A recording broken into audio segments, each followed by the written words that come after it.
A creature had crept up behind Han Sen, unbeknownst to him. The egg struck its arm and then bounced away again. The bouncy ball was around the same size as an ordinary fist, and it bounced around from enemy to enemy but didn't hurt any of them. I've spent all this time and energy to produce this? This is what I get after all my hard work.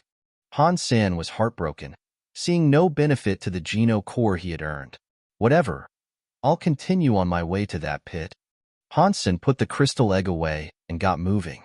The creatures the egg had hit continued going for Han Sen, just as they had before. This, to Han Sen, proved it was bona fide useless. It was a waste of space. As Han Sen made his way to the hole in the ground, he slew countless beasts in his path. A silver-winged ape managed to dig its talons into Han Sen's back and deliver a nasty cut. He felt the point of entry, and he expected the pain to flare up at any moment. But much to his surprise, he didn't get hurt. He felt nothing. Han Sen was rather shocked, because he knew that strike ought to have hurt him. So, he fired up the Dongshin Sutra to observe the wound he had incurred.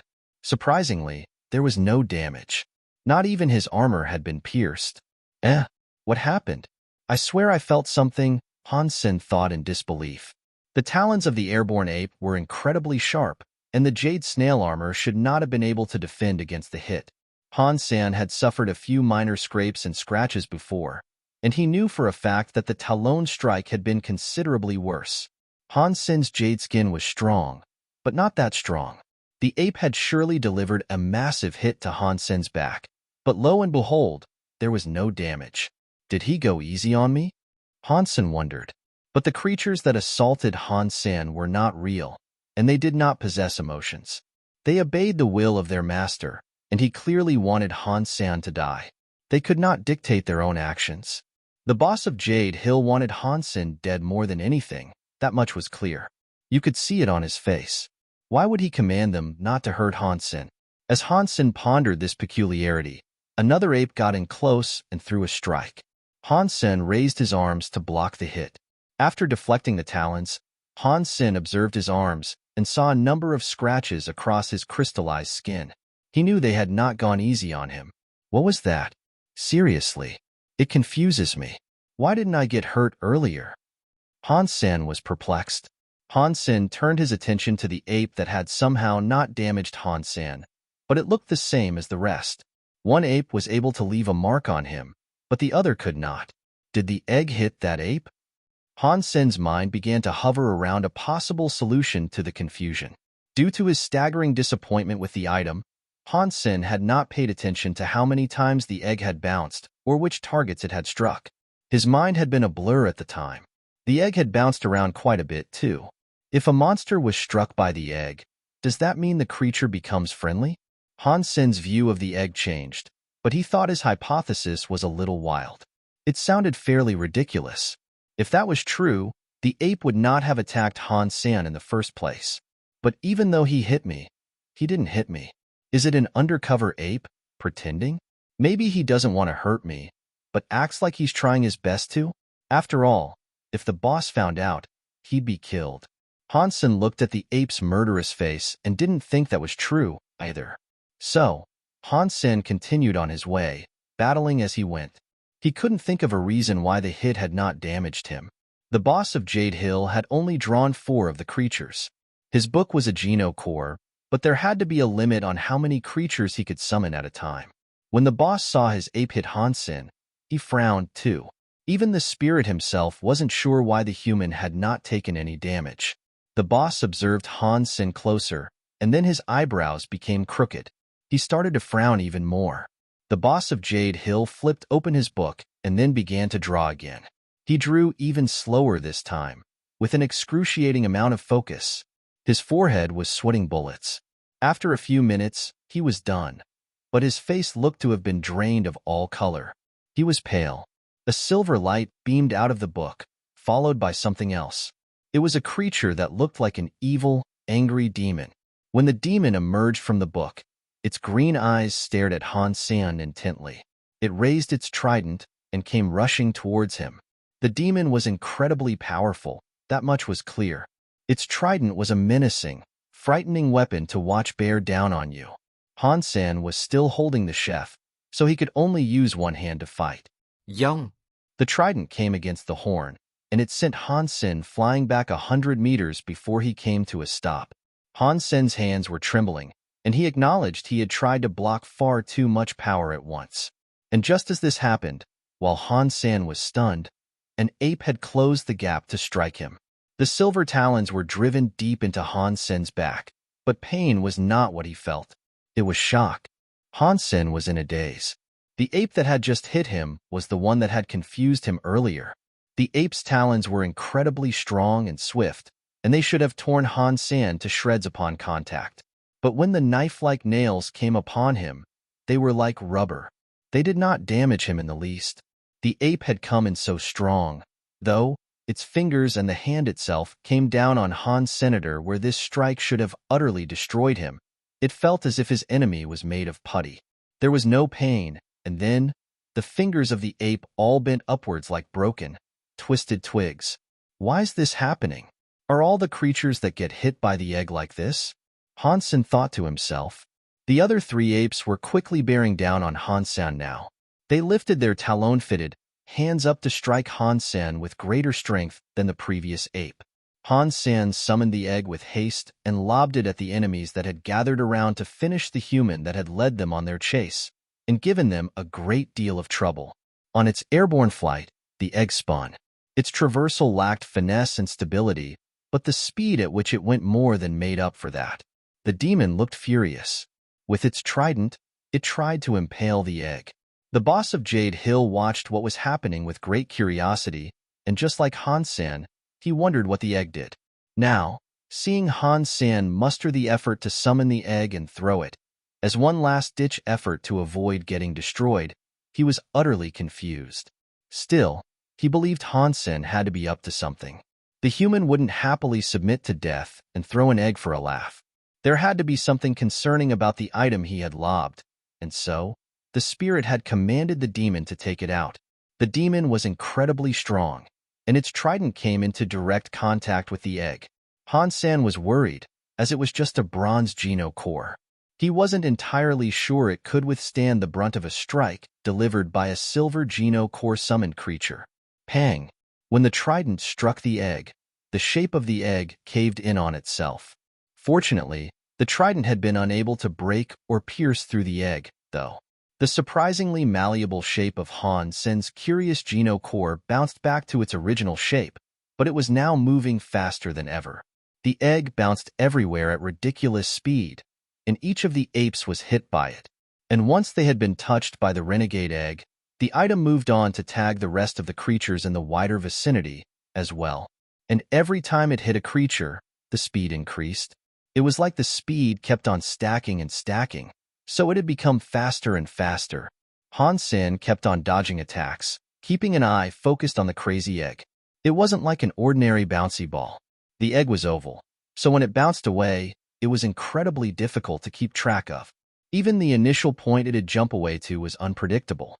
With Heavenly Go and the Dongxian Sutra active, not even Han Sen was able to trace its flight. And if Han Sen could not keep track of it, then neither could the creatures. And one by one, they all continued to get hit. Shortly after, each and every monster had found themselves tagged by the egg at least once. Pang! When it was done, the egg bounced back to Han Sen. He did not know whether the egg had bounced back to him by sheer chance, or if the egg had instinctively returned to Han Sen once its job was done. But more than anything, after it had finished tagging the enemies that were all before him, Han Sen was simply keen to find out the nature and extent of its power. He didn't have the time to think, though, for the demon and the apes all came towards Han Senator. They resumed their plan of murdering the human. The trident was coming for Han Sen once more, raised and ready to skewer. So, Han Sen raised his horn to try to knock it away once again. The last time this occurred, Han Sen was knocked back 100 meters. He knew what to expect this time, so he committed to the strike and brought his horn down against the incoming trident, bracing for the impact. When both of the weapons came together, Han Sen's eyes opened wide in sheer, unbridled joy. The powerful trident was like a cheap rubber toy, and it bent backwards with ease. Ignoring the apes and beasts around him, Han Sen moved forward to slay the wretched demon that had become a thorn in his backside. He stabbed it with great heft behind his thrust. But just as he was done, the four apes leaped atop Han Sen with jaws open, ready to bite and chew him up. It wasn't just the apes either. It was the rest of the creatures as well. He had become well and truly swarmed, and the scene was like the maddest game of British bulldogs one might have ever laid eyes upon. The chef was with Han Sen, too, and in her unconscious state, she was subjected to the massive pylon. The boss, seeing Han Sen fall beneath the countless creatures, raised a smile. He believed his pest had finally been dealt with.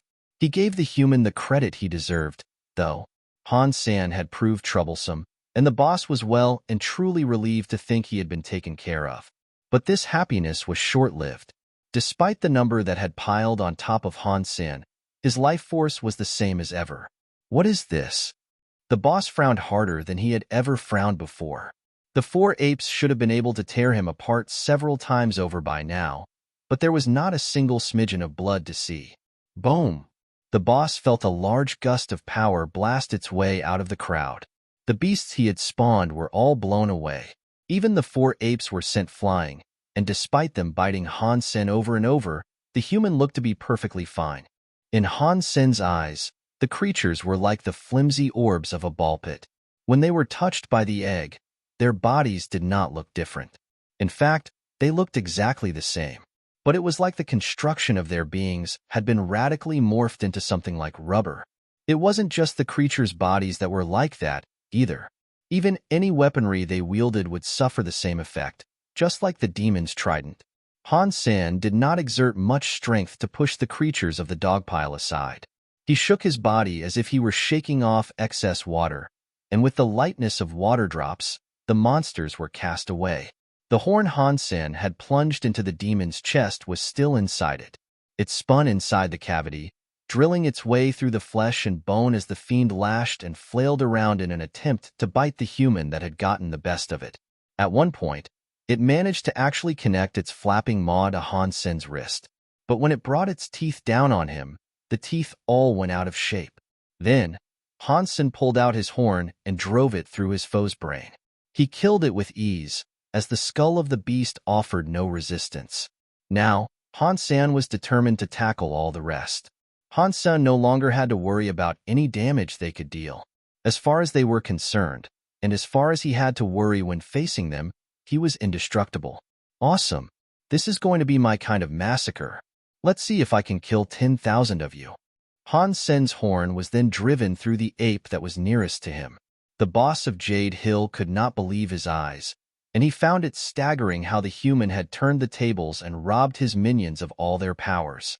Seeing Han Sen mercilessly slaughtering his way towards him, the fearful spirit commanded his bird to fly away. Han Sen grabbed the egg and chucked it at the spirit. It went towards the fleeing spirit with the speed of a meteor. Pang! The boss of Jade Hill, seeing the egg, drew a few extra beasts to deflect and bounce it away.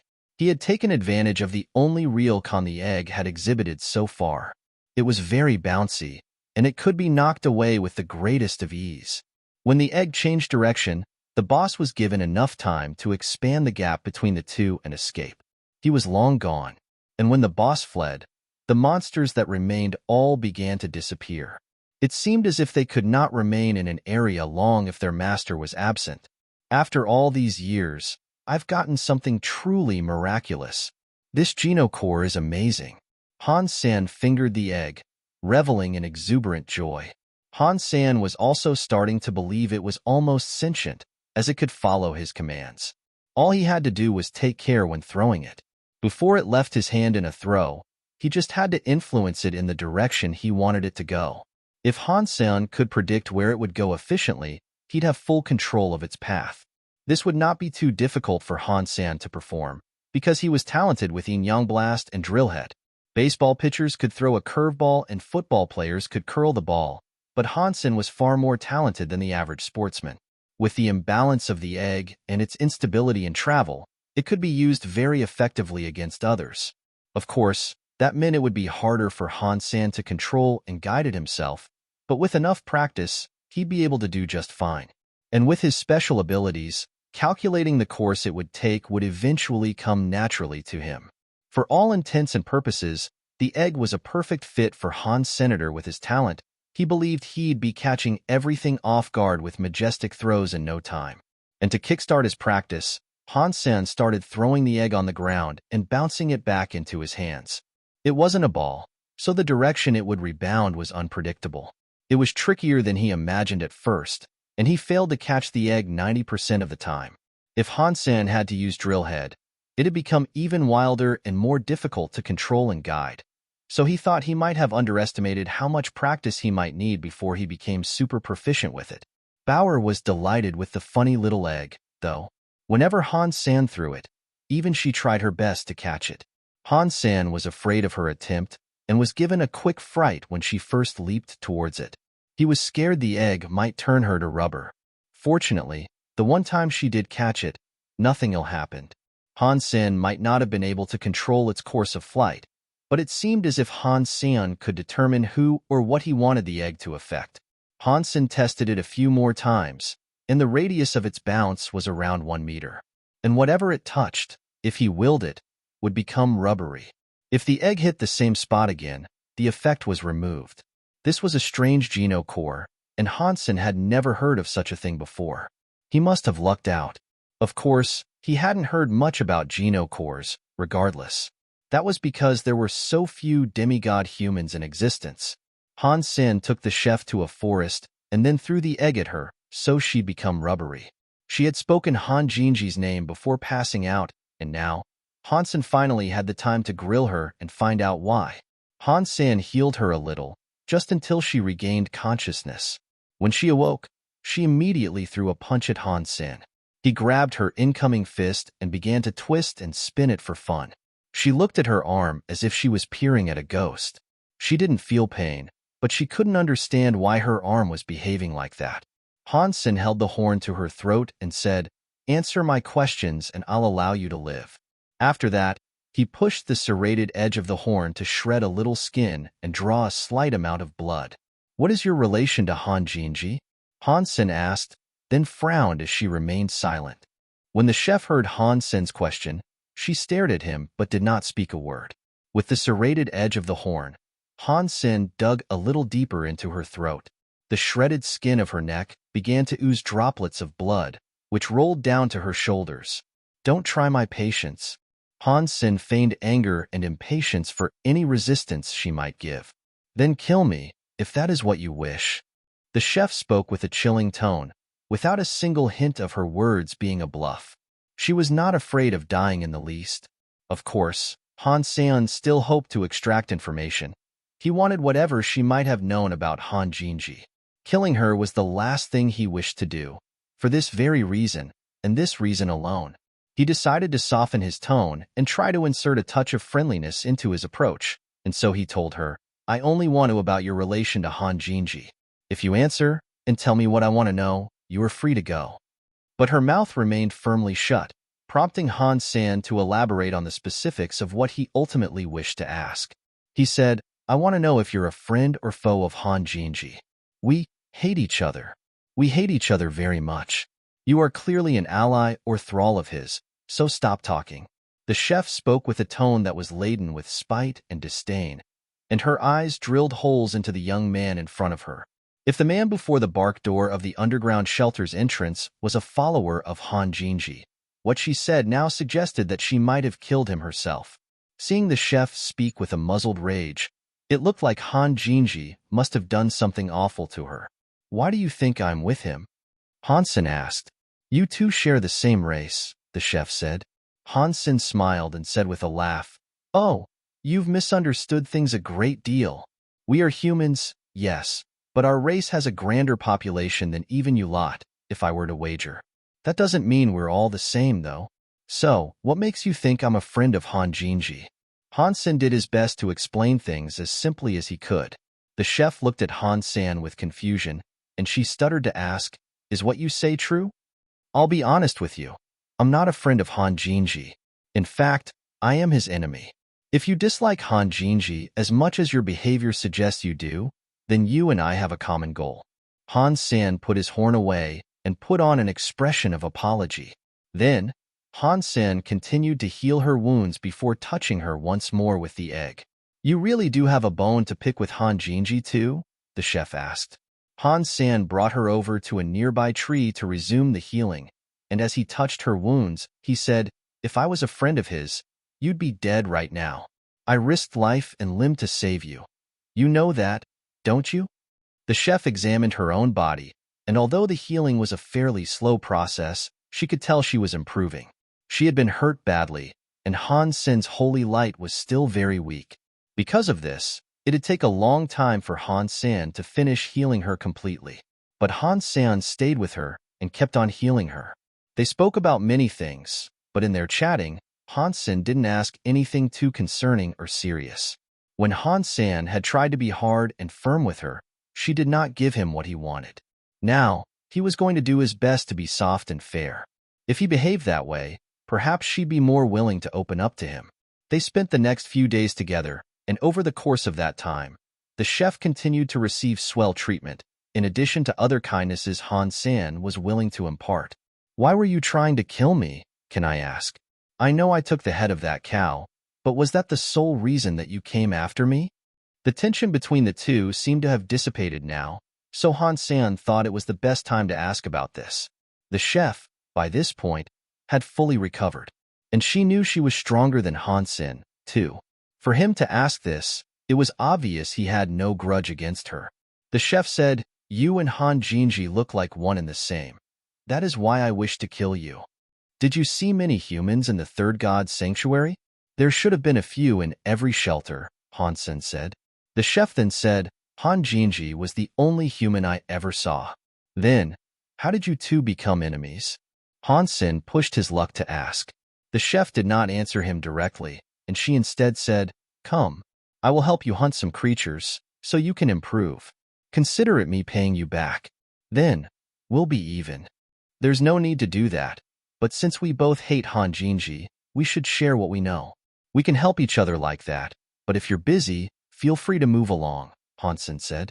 Han Sen was going to act this nice for as long as he could, in the hopes that when she departed, absence would make her heart grow fonder. If all went according to plan, perhaps the next time they encountered each other, she'd be more willing to share what she knew. The chef seemed to feel guilty about not doing anything to return the favor, though. She said, "You just became a demigod. It is dangerous for you to be left alone out here. If you want, I can get you residence inside my shelter." "There's a shelter in these parts?" Han Sen was shocked to hear this. If there were spirit shelters nearby, he'd be in considerable danger. The chef went on to explain, "There is a silver-class shelter, owned by a primitive creature. If you offer it resources of value, I see no reason why you would not be allowed to stay there." Han Sen immediately agreed. If he was still allowed to return to the Alliance, and he was in no danger of being enslaved, he saw no problem with it. In fact, it would be a fairly amazing deal. The chef then led Han Sen to the shelter. It was a distance away, so the journey was long. At the midpoint of their travel, they encountered a sheep. It was the cheap sheep that Han Sen had developed a love-hate relationship with. "Ah, boss number 1 and boss number 2. I have found you both." The sheep looked giddy with excitement. When Han Sen's eyes caught the image of cheap sheep, his face turned dark, and being called boss was irritating. If he heard the sheep say bub again, he'd lose his mind. The sheep was a traitor, coward, and a bringer of trouble. Just seeing it trot over, Han Sen wanted to kick it away. Arriving before them, Cheap Sheep merrily said, "Bosses, girl, bub, I have found a bronze shelter not too far from here. It is unoccupied." "And where is this so-called shelter?" Han Sen released the clenched fist he had been ready to hurl. A bronze shelter might have been a shelter of the lowest tier, but any shelter you commanded was better than no shelter. If there was a shelter like that, Han Sen really could come and go as he pleased. "It's situated deep inside a cave, near the Jade Hills."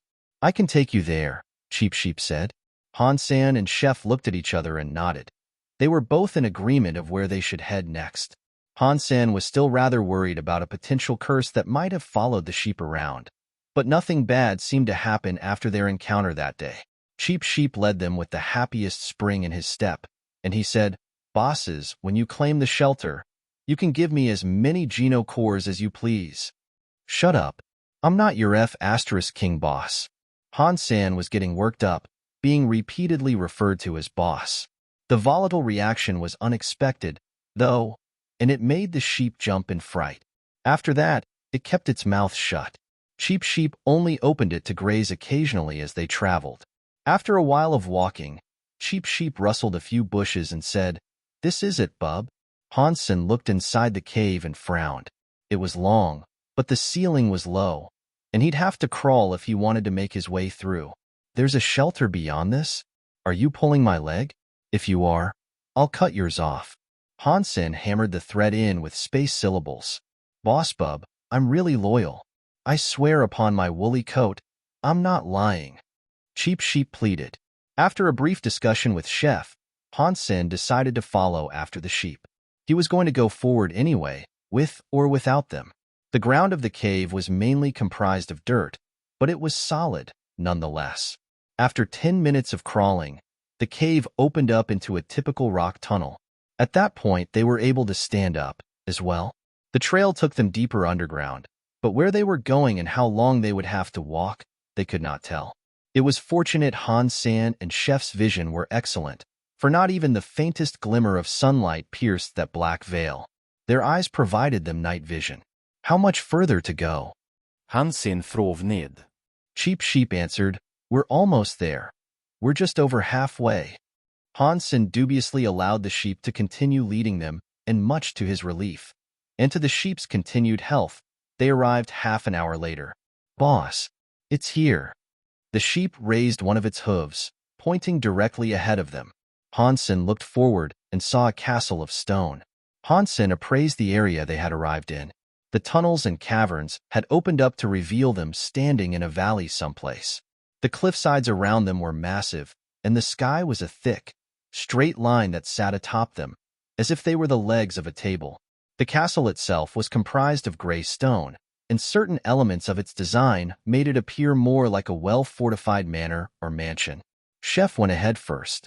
She had been in the fourth god's sanctuary for a while, and in that time, she had not once had the opportunity to claim a shelter. Cheap Sheep quickly tailed her, thinking she would take better care of him than Han Sen would. Han Sen, deeming the area safe, also followed from behind. And judging the shelter from its fairly unkempt, rugged exterior, he well and truly believed it to be a bronze-class shelter. Han Sen only had a bronze Geno core, so claiming a silver shelter would be rather silly. Chef pushed against the door of the shelter, and they came to some sort of lobby. Before them was a large rectangular table. It was very long, like a dining table for the rich in their excessively large estates. There was one seat at each end, and 5 seats on the left and right sides of it. Upon the table was silverware. There were pots, trays, crockery, and cutlery. Fruit and meat were piled on the plates, and a pot of something was cooking above a fire. Han Sen and Bauer began to drool, and they felt their bones ache for the comfort this place was sure to provide them. It had been a long time since they had been someplace so nice. Not wanting Bauer to run off, though, Han Sen tightened his grip around her. However, Cheap Sheep had told them the shelter was unclaimed. If that was true, why was there a fire going, with food being cooked? Did someone take this place before we got here? Han Sen wondered, before shouting out, Anyone home? We're here to borrow some brown sugar. After Han Sen's call, no reply came. Let's check further inside, Dragon Lady Chef said, sharing his concern. Han Sen and Cheap Sheep followed after her, and after a brief poke about, they found no one else there. The shelter was comprised of 4 floors and 20 rooms, and despite checking out each location, they found no one there. Furthermore, there were no statues or teleporters. Are you sure this is a shelter? Han Sen asked, after they returned to the lobby. Dragon Lady started to say something, too, but suddenly, there was a large pang sound. The doors to the outside pulled themselves shut, and the candles lit up. Cheap Sheep fled to cower behind Dragon Lady, as she and Han Sen dubiously looked at the table. There was a man standing near the master seat, dressed in a black suit and tie. He looked strange, and beneath the eerie glow of the candles, Han Sen was able to get a flickering glimpse of his face. It was the face of a wooden puppet, and his nose was unnaturally sharp. The black suit was very elegant, and it was the sort you'd expect to see worn by some noble butler. "Welcome to dinner shelter. Dinner is now ready, so please take a seat." All of a sudden, the puppet doll bowed and spoke to them. The three were surprised, and as Han Sen observed the butler, he could not detect the presence of a life force in it. And with its wooden face, its speech was creepily devoid of emotion. Cheap Sheep leaped forward with a burst of confidence and said, "Wait, you are the Geno core of this shelter. I bet your food is poisonous. That's your game, isn't it? You want to poison us? I know the type, bub." The doll did not wait before responding to the allegations, and with a monotone, robot-like response, said, "You have been added to the naughty list. Start cleaning." They stared at the doll, who remained unmoved. Its beady, red eyes were fixed on the sheep, but aside from that, nothing happened but an unnerving silence. Han Sen saw Cheap Sheep move its mouth to say something more, but just as it did, the sheep was turned into a doll itself. It remained frozen in its expression, with a half-open mouth. Han Sen and Dragon Lady were shocked, seeing their annoying little companion become a doll. Fortunately, the Cheap Sheep doll still had a life force. It was likely the creature itself was fine, but its body had become stiff wood. "Now, will the remaining 3 guests take a seat? Dinner will be served momentarily." The doll bowed and gestured for the others to sit down. The butler was not referring to the sheep when he was referencing the 3. The third person he was now referring to was Bauer. Dragon Lady looked peeved, barely able to accept that a bronze Geno core possessed the audacity to threaten and command her the way it was. "Let's sit down first, before making a scene." Han Sen tugged at Dragon Lady's arm, bidding for her to sit down. Han Sen wanted to get a better feel for the situation first. Ever since the doll appeared, he had been keeping a close eye on it. "Please maintain your manners and adhere to dining etiquette. That also means each individual should sit on their own seat," the doll advised. Han Sen knew the doll was referring to Bauer, so he took her off his lap and placed her down on a chair of her own. Han Sen was cooperating because he didn't know how the sheep had been turned into a doll. He didn't quite want that happening to himself. The fourth god's sanctuary was a wild place, and even the weakest of creatures could not be underestimated if they had a bronze Geno core. Han Sen thought he and his party had unwittingly waltzed into the proximity or radius of effect of the hostile Geno core, and without a way out of their predicament, they had no choice but to do what they were told, lest they too were turned into dolls. Demigod powers were very weird, and Han Sen knew he'd have to find out what was generating this entire charade soon. He needed to put an end to it. Until then, Han Sen was going to play nice and evaluate his options. And so, after accepting the doll's invitation and doing as they were told, they did not end up like Cheap Sheep. The sheep had been turned into a doll, but it still had its life force. Its body was so stiff, however, and not even its eyes could move. "Please, enjoy our first dish." The doll suddenly rolled out a dining cart. He took the dishes off of it and placed them on the table. They were hot, sizzling steaks. Although the food smelled very good, Han Sen made sure to hold Bauer back and prevent her from lunging forward to grab the meal. "This is the flesh of a snow beast. Fret not, for it is safe." Dragon Lady cut the meat and took a bite. Dragon Lady was a professional chef, and so she knew her meats. If she thought it was okay to eat, Han Sen would have no qualm eating the food. He trusted her. After Han Sen decided to tuck into the meal, he acknowledged it to be some good stuff. There were no toxic tricks at play, and quite honestly, it tasted divine. Snow beast flesh consumed. Ordinary Geno point +1. Han Sen was pleasantly surprised, for he did not expect to receive a Geno point from the freebie meal. Bauer cut herself a slice and had a bite too. Then, with surprising proficiency, she cut up the rest of the steak. "My dear guests, there is also some excellent wine." The doll then started to pour their drinks. Han Sen and Bauer observed what Dragon Lady was doing. If she took a sip, so too would they. Han Sen and Bauer hadn't been able to enjoy a meal such as this in a long time. The sheep must have been feeling awful, Han Sen imagined. He was missing out on a most amazing dinner. Bauer, in particular, was hyped. But her enjoyment of the food eventually went too far. to the point that she abandoned using a knife and fork and instead started stuffing the food into her mouth with greasy fingers. You have violated the necessity for manners while dining, and you have been added to the naughty list. Start cleaning. The doll said this with surprising anger, as if he had been personally slighted and was triggered. Oh no. Han Sen quickly turned to look at Bauer. Without hesitation or concern for himself, Han Sen reached for Bauer to place her behind him. But before he could, the doll's eyes flashed red. Then, strangely, it looked surprised. Han Sen examined Bauer, and much to his relief, he saw she had not been turned into wood. This came as quite the surprise. Judging from the doll's behavior and facial expression, it would seem as if it had cast its power, but it simply had not worked on the baby. The doll's eyes flashed with that same red, menacing light again.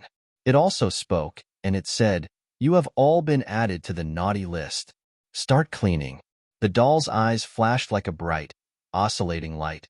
As they turned to look at Han Senator, he had summoned his crystal egg, but before he could muster the strength for a throw, he began turning into wood. Dragon Lady, who had leapt up from her seat to fight with her cleaver in hand, was starting to turn into a deadwood puppet now, too.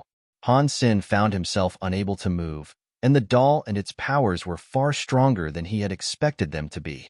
Dragon Lady's silver core could not resist the encroaching woodening, and neither could Han Sen's jade skin. The butler was effortlessly turning them all into dolls. Maybe this isn't a bronze shelter, after all. Maybe it's a silver one, Han Sen thought to himself. The doll had turned its attention back to Bauer by this point, and its eyes repeatedly flashed. Fortunately, and curiously, the powers had no effect on Bauer. Start cleaning. As if it was programmed to, the butler repeated this command every few seconds. It was a rather sinister thing to hear, over and over.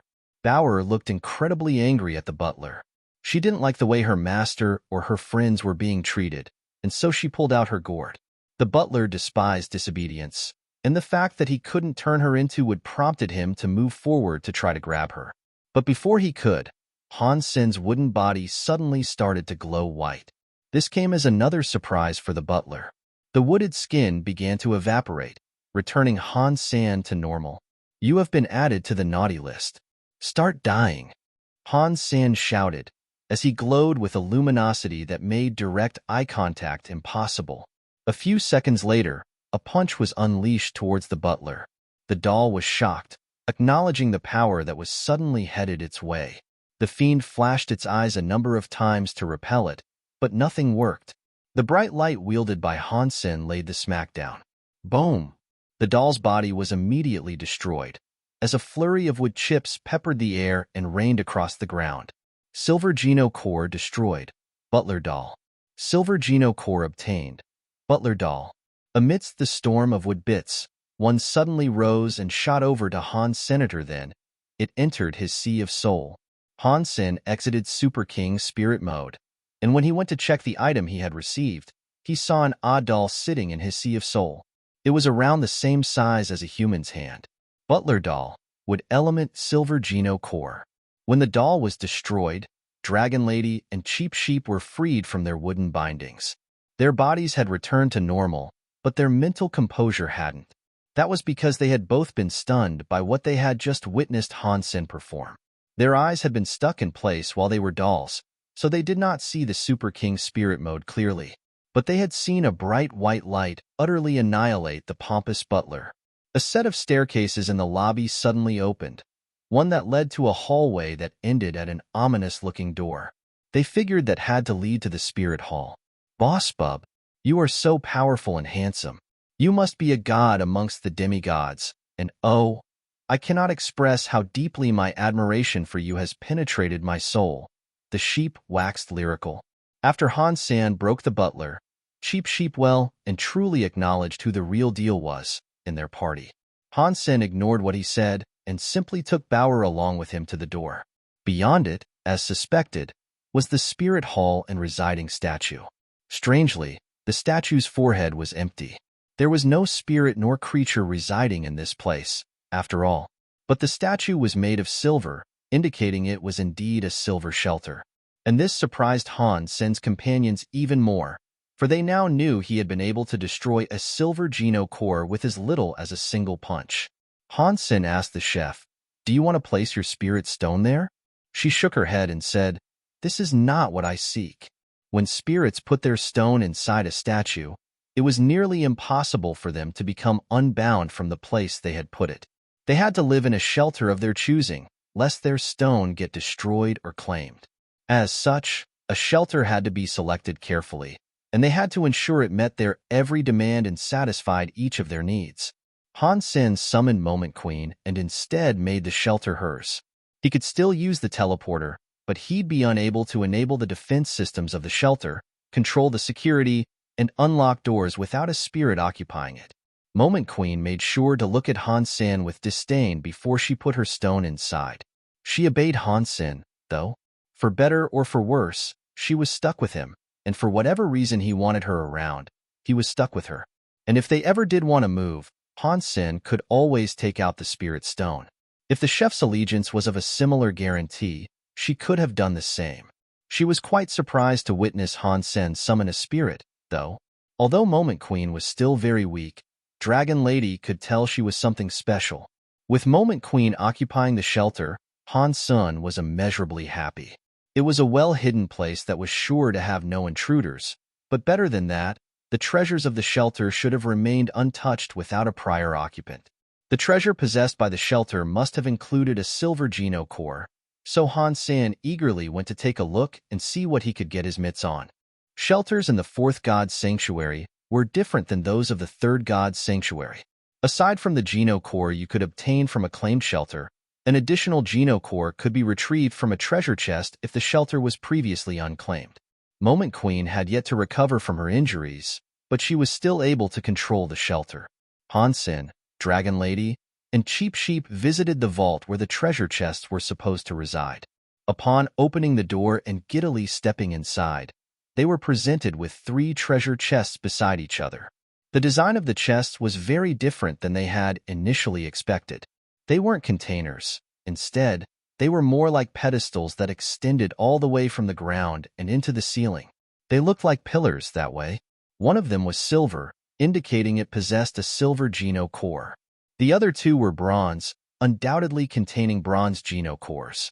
Han Sen went straight for the silver pedestal, an action that went unopposed. After all, if it wasn't for him, they might have all died under the sinister gaze of the psychotic butler. Han Sen pressed his hand against the pedestal, and it began to descend. There was no button, and the pedestal did not descend under the force of Han Sen's hand. Instead, it was an operation performed by Moment Queen. Atop the pillar was something hovering in a magical light. It was a purple ring. Han Sen grabbed the ring and heard an announcement play. Silver Geno core obtained, Demon Heart Ring. When Han Sen reviewed the information that came along with it, he was pleasantly surprised. Demon Heart Ring, Dark Element Geno core. Dark Elemental Geno cores were extremely rare, and so were the Geno points. It was fortunate Han Sen had gathered all that he could in the third god's sanctuary. Han Sen left the bronze Geno cores for Dragon Lady and, begrudgingly, Cheap Sheep. They were of no worth to Han Sen, now that he had a silver one. Dragon Lady received a set of armor, while Cheap Sheep received a mirror. The mirror was able to concentrate light and deal damage via the reflection. A neat item, but wholly useless for Han Sen to even consider stealing. Han Sen researched the 2 silver Geno cores he had received, and he learned that the butler doll could petrify opponents. The Demon Heart Ring was able to fortify the heart of its wearer. Unfortunately, it came with a trade-off. Its usage would damage the body, so Han Sen wouldn't be able to wear it very long. It was a situational item. Weary, Han Sen decided to return to the Alliance. His mother, Ji Yin Ran, and Little Yin were delighted and greatly relieved to see him again. Han Sen contacted his good friends, who all went on to congratulate his successful ascension as a demigod and his ability to return. He didn't stay there for long, though. He didn't want to risk an attack on his shelter during his absence. Before he was comfortable leaving there for a time, he'd have to become much stronger. Even ordinary Geno points were able to increase one's fitness a great deal. 100 ordinary Geno points could increase a person's fitness level by 2,000. 100 primitive Geno points could increase a person's fitness by 4,000. 100 super Geno points could increase a person's fitness by 30,000. If Han Sen was able to max out his ordinary Geno points, he'd have reached a fitness figure of 10,000. Once he got to that point, he could fight primitive creatures without much of an issue. Killing ordinary creatures was not a difficult task for Han Sen, and he was able to keep using the egg in his post-return hunting ventures. He was able to max out that figure in no time. Han Sen's poisonous meat trick hadn't worked, it also turned out. Whatever creature lurked in the deep depths of that pit was still alive. Cheap Sheep was getting cozy with the prospect of Han Sen being his boss, and he accepted the role of being Bauer's plaything. The sheep wasn't the strongest of allies one could have, but Han Sen had developed a bit of a soft spot for him. He'd feel bad about kicking the sheep out, so he allowed him to stay. There was only one condition for him being allowed to remain in Han Sen's company, though. Cheap Sheep was not allowed to call Han Sen boss. Every time Han Sen heard it, a shiver and a chill would strike his spine like lightning. When he maxed out his ordinary Geno points, Han Sen decided to follow Dragon Lady to the shelter she had once mentioned. Because Jade Hill did not have many primitive creatures, and they always seemed to travel in a group, it was best if they ventured out together as one, as well. Dragon Lady was already in a group. One Han Sen was gladly invited to join, given his recent performance. With that group, he was sure to do well. Han Sen did not think himself invincible, and he knew his hyper-Geno arts and Geno cores weren't good enough to face whatever challenge came his way, so he thought the prospect of having a few buddies to back him up would be a great idea. Bauer rode Cheap Sheep as they traveled away from Jade Hill. Dragon Lady was familiar with the region they were headed, so any potential hotspots were avoided. She knew the best routes to take, too. But on the fourth day, 2 meteors streaked across the sky. And then, all of a sudden, a blizzard blasted a frightful freeze across the land. It made for a terrifying journey in awful conditions. They still pushed on, but on their way, they encountered many ordinary creatures that had been frozen solid. It was horrifying to see, and so Han Sen made sure to keep Jadeskin active and hold Bauer to ensure her warmth. To make matters worse, an avalanche began rumbling down towards them. Oh no, someone is fighting. Dragon Lady summoned a transparent bowl to shield them from the tide of snow that was descending upon them. It wasn't a second too soon, either. Immediately after she did so, the snow buried the bowl completely. Han Sen could not tell how thick the snow was, but it was incredibly cold in there. Han Sen's jade skin provided great cold resistance, but even he felt extremely chilly now. Dragon Lady and the sheep were quivering and shivering due to the cold, prompting the former to light herself on fire. That helped her out a bit, but the gnaw of the ice was so strong and bitter, it couldn't help shake the freeze. The sheep's fluffy wool was wholly caked in ice and snow, by comparison. Han Sen acknowledged it was an unfortunate consequence of the cold getting to it, but regardless, it was a strange look for it to bear. The cold was hurting it badly, though. Cheap Sheep could only twitch every few moments, indicating that it was becoming increasingly likely that the sheep would freeze to death. Han Sen continued to hold Bauer close, but with his free hand, he cast a fire. She didn't seem to be affected by the cold, fortunately. With great curiosity, she just peered outside the bowl as if she was watching something only she could see. The temperature was continuing to drop, though. Bauer's safety aside, Han Sen was concerned not even he would be able to withstand the ice and frost much longer. There was a grave concern that all 3 of them would perish due to the sudden shift in weather. Who is fighting out there? The powers they've unleashed are wickedly fierce, Han Sen asked, due to his Dongxian Sutra being unable to detect and register what was going on outside. The sky continued to pump, cough, and exude as much snow and bone-chilling winds as it could. I am not sure. It could either be a royal or king-class spirit battle, Dragon Lady said, offering her own explanation. Even though she was on fire, her lips were turning purple and her teeth were chattering between a few sputtered words. She held her arms in a hopeless attempt to restrict her shivering. Suddenly, an extremely sharp noise sounded. It was horrendously high-pitched, like the drill of a dentist had pierced their eardrums and ventured onwards to excavate their brains.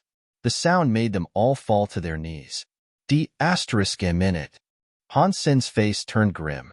It was excruciatingly painful, even though his brain had been fortified by crystallizers and was far more resilient and stronger than the average human brain. And it wasn't one short, soul shriek.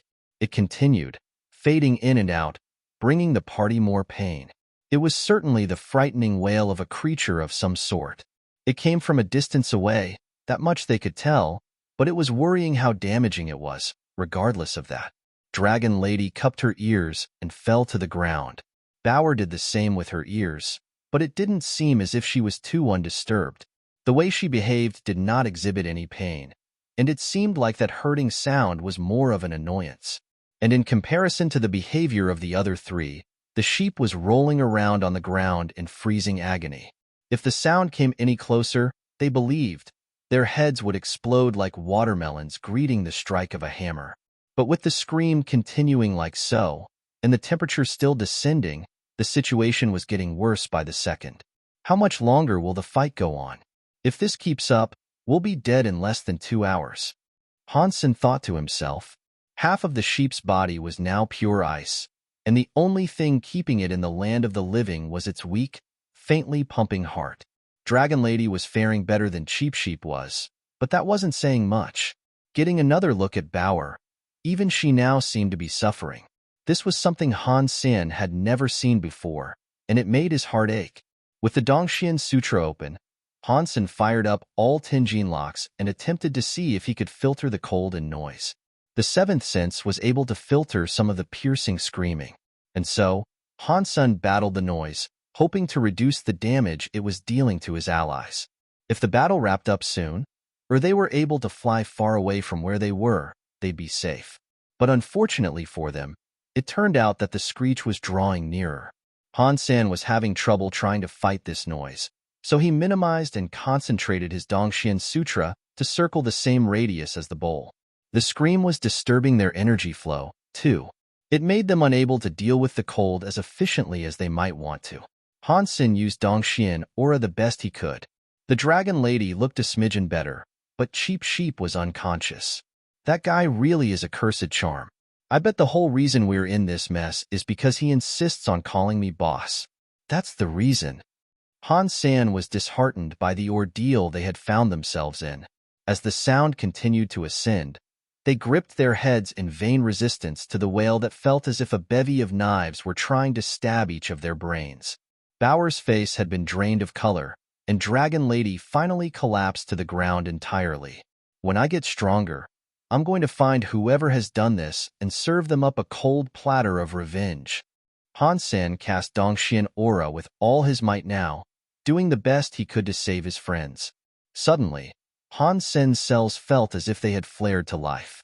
A mystical substance was generated, just like before, and went to his Sea of Soul. Is Dongxian Sutra going to generate a Geno core? Han Sen wondered to himself. The substance began to build up inside the Sea of Soul, and the black crystal reacted just as it had with the Jade Skin Geno core. It released its inky liquid, which combined with the substance. The screaming was like an explosion of shrapnel in his ears, but he couldn't pay it much heed. Survival was the name of the game right now, and he had to do all he could to ensure he'd make it through this horrific ordeal. Dragon Lady's skin was beginning to flake with ice, as Bauer began to shiver and shake in Han Sen's arms. The temperature dropped further and further, as the screech drew closer and closer. A minute. Come on. This can't be happening. I can't die. I won't die. Han Sen looked around for an escape route. If he couldn't save the others, he'd have to save himself. But unfortunately, he was well and truly trapped, and there was no way out. Suddenly, the Sea of Soul vibrated, and then something appeared in front of him. Han Sen was taken aback when he saw what emerged from his Sea of Soul. It was an umbrella. It was thin-framed and elegant, like the sort you'd see fancy women use. Its color was blacker than the filthiest coal, though. Even its handle was. When the umbrella appeared, it flew above Han Sen's head. Beneath this umbrella, Han Sen felt a veil or shroud envelope him. The cold and the shriek were gone. Han Sen noticed, if he was able to stay within the umbrella's covering radius, all the negative and detrimental effects were filtered and kept away. Is this the Geno core of the Dongshin Sutra? Han Sen quickly reviewed the information of the Geno core. Self-Geno core, bronze bulwark umbrella. Beneath the protective canopy of the bulwark umbrella, no power was able to breach the defense and ravage them. Bauer had returned to normal, and she seemed surprised by the sudden disappearance of the cold and sound. She examined the umbrella that now shielded her. Han Sen went over to check on the dragon lady and Cheap Sheep. The lady was now doing fine. The sheep was breathing in a raspy wheeze. It looked like the umbrella had manifested just in time, as the sheep had to have been hanging on to its life by a measly thread. Han Sen healed Dragon Lady and Cheap Sheep as best he could for the time being. For the Dragon Lady, chunks of ice and frosty air were expelled from her mouth and various orifices. She was doing well, but the same could not be said for Cheap Sheep. He was doing poorly, despite the healing. He couldn't even speak. "Are they gone?" Dragon Lady said, with a strained voice. "Not yet," Han Sen replied, taking a look outside the bowl. She couldn't sense anything outside, but that may have been a result of her condition. Han Sen, however, even though he could not detect much, could just feel a battle continuing to rage. Fortunately, the bulwark umbrella had appeared to protect them when it did. With relief for their newfound safety, the group rested for a while as Han Sen tended to the sheep. But suddenly, a sound that was as loud as a toppled mountain was heard, and then a soft and unnerving silence enveloped them. "It sounds as if there might have been a victor," Han Sen thought to himself. He wasn't yet going to move from where he was, though. He didn't know who was fighting or what the fighting was about. If he emerged, and the winner was in a foul mood, he'd be foolish to reveal himself. So, they waited where they were for a few hours. Nothing stirred for the duration of that time. Han Sen decided to return the umbrella and Dragon Lady her bowl. To cut and shovel their way through the snow that had almost buried them, Dragon Lady employed her various kitchen utensils. Everything around them was white. The mountains, the trees, the fields, all of it was perfectly blanketed in virgin snow. That was scary, Han Sen thought to himself, now that their frightening ordeal was over. If it wasn't for the bulwark umbrella, they'd be dead. Han Sen wondered if the shelter Dragon Lady had mentioned might have suffered the same freezing fate. If it had, it was very likely the occupants of the shelter would not have survived. Han Sen hurried Dragon Lady to guide them to the shelter, but not out of concern for the inhabitants. Had they all died, it'd make for great, easy pickings. There'd be plenty of flesh and Geno cores for the taking. Dragon Lady started taking them there, but it was a struggle. The landscape was vastly different now, having been buried by so much snow, and she feared that she might lead them astray. For 1,000 miles, the snow lay thick across the land. Dragon Lady had decided to find the shelter by choosing a direction and following it, as a crow would fly. But it was difficult for them, for they'd have to dig an entire trench that led there. The snow was too thick and too soft for them to delicately journey across. Han Sen really wanted the treasure, though, and after a few hundred miles of nonstop walking, they thought they should have been close. Unfortunately for them, they were lost, but at least they were not in danger. It seemed as if the snow had reset the land, and everything within the snow globe radius had been killed. There was nothing left alive to threaten them. Never mind, then. Forget the shelter. Let's just get out of this place. There's nothing else for us here, Han Sen said, with a dismal tone. They selected a new direction and decided on leaving the snow-devastated landscape behind, opting to find fonder pastures. After 1,000 miles of walking, they discovered nothing. They might as well have been back where they started, for each horizon was another line of white. Oh, wait a minute. Something is up ahead. Cheap Sheep, who was doing better now, drew their attention. Han Sen and Dragon Lady climbed a slope that the sheep had pointed to, and there, in the snow, was an anomaly. Looking closer, they realized it was a tree. Let's take a look. If it survived when everything else didn't, it must be something pretty special. If it bears fruit, we're rich. Han Sen quickly jumped before it, ensuring he'd be the first to grab its treasures. The tree was 10 meters tall, and pink flowers dressed the branches. It was like an oversized, pink bonsai. It possessed a lovely scent. It was strange, seeing this tree stand out amongst the snow that had covered everything else. As if it had a bulwark umbrella of its own, it seemed as if the tree had been shielded by some force that provided it a radius of protection. There was no snow circling it on the ground, either, and you could see the grass below as clear as day. There were a few creatures beneath the tree, as well.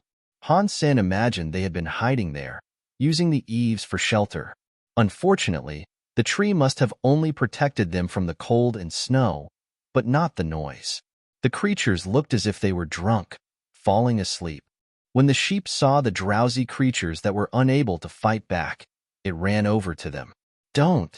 Han Sen stopped Cheap Sheep in his hasty approach and moved closer to examine what state they were in. A while later, a 3-foot-long centipede emerged out of the back of one of the creatures. It was plated in gold, like a luxurious bracelet. The gold dragon. Dragon Lady pulled Han Sen back immediately. You know what that thing is? Han Sen asked her. Dragon Lady nodded in confirmation and said, it is the mutant creature known as the gold dragon. Its genocore is gold class. We can't even hope to fight that thing. It's injured by the screams.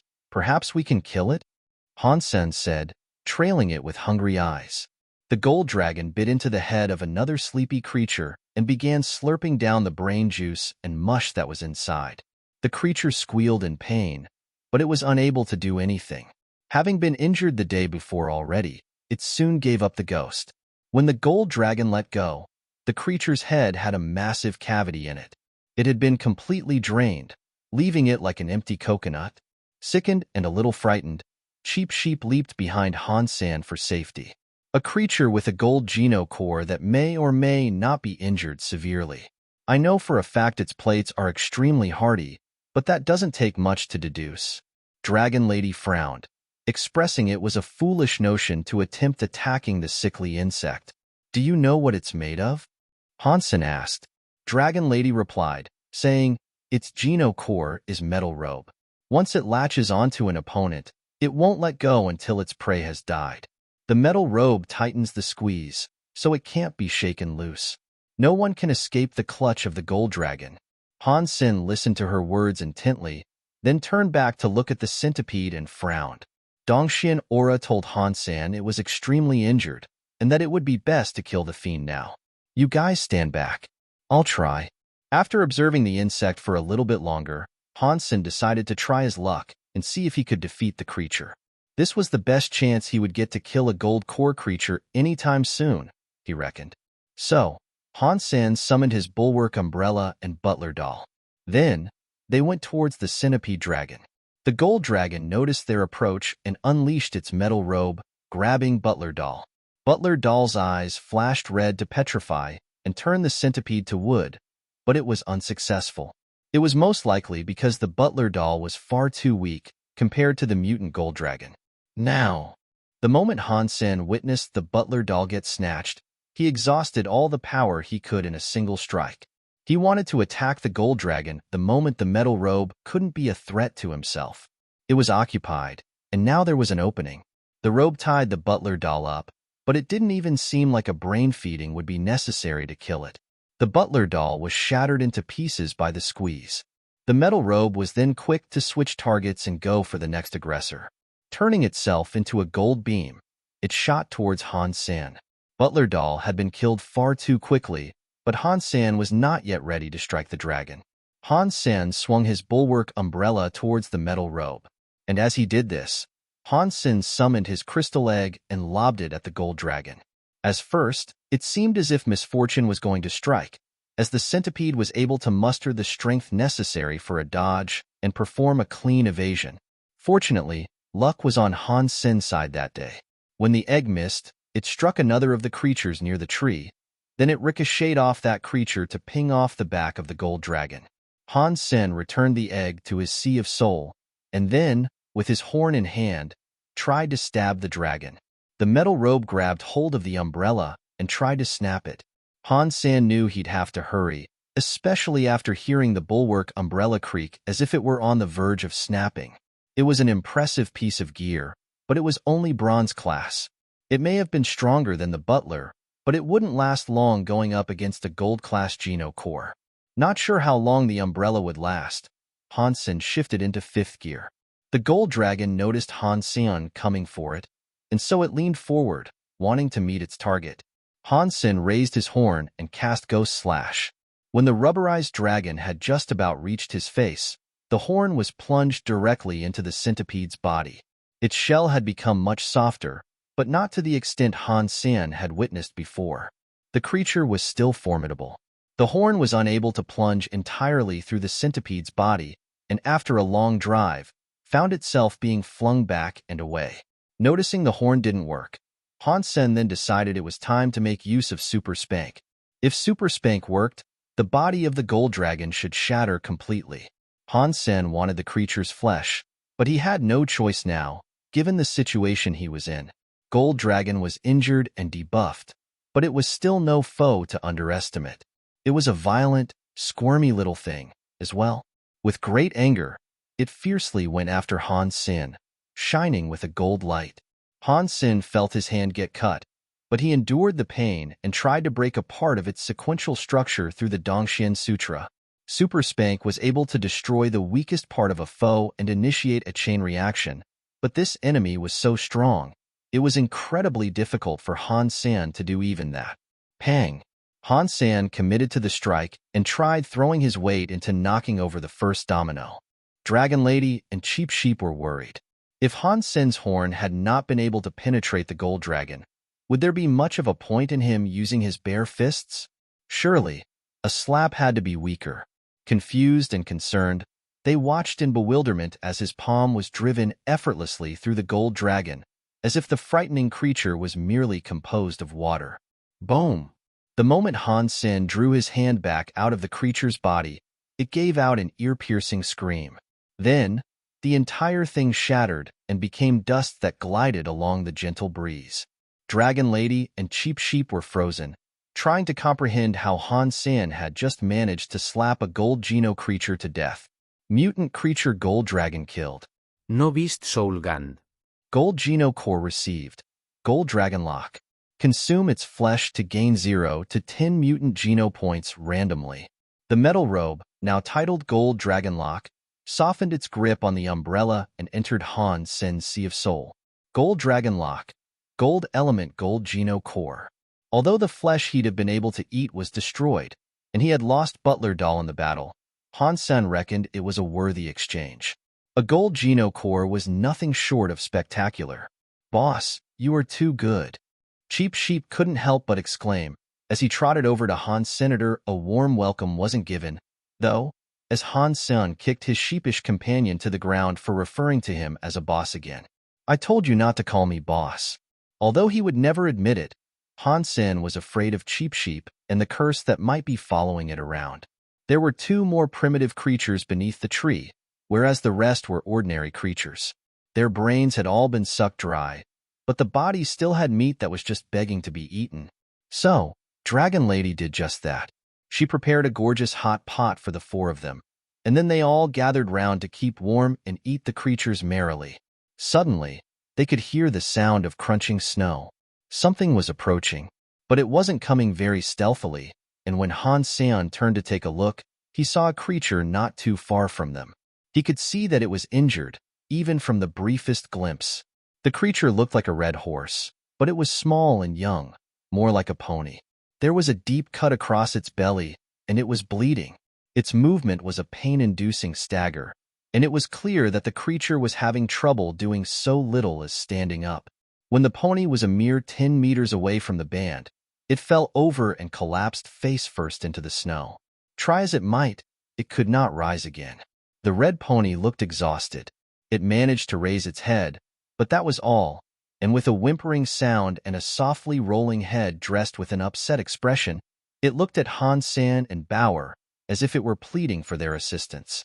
"Haha, now that's a delivery service," said Cheap Sheep, looking at the pony with much excitement. He jumped up, summoned a horn, and approached the pony, ready to slit its throat and silence its gentle wails of pain and fear. Ouch! Bauer quickly battered the sheep over the head, and after expressing her disapproval of the sheep's actions, went over to kick the horn away.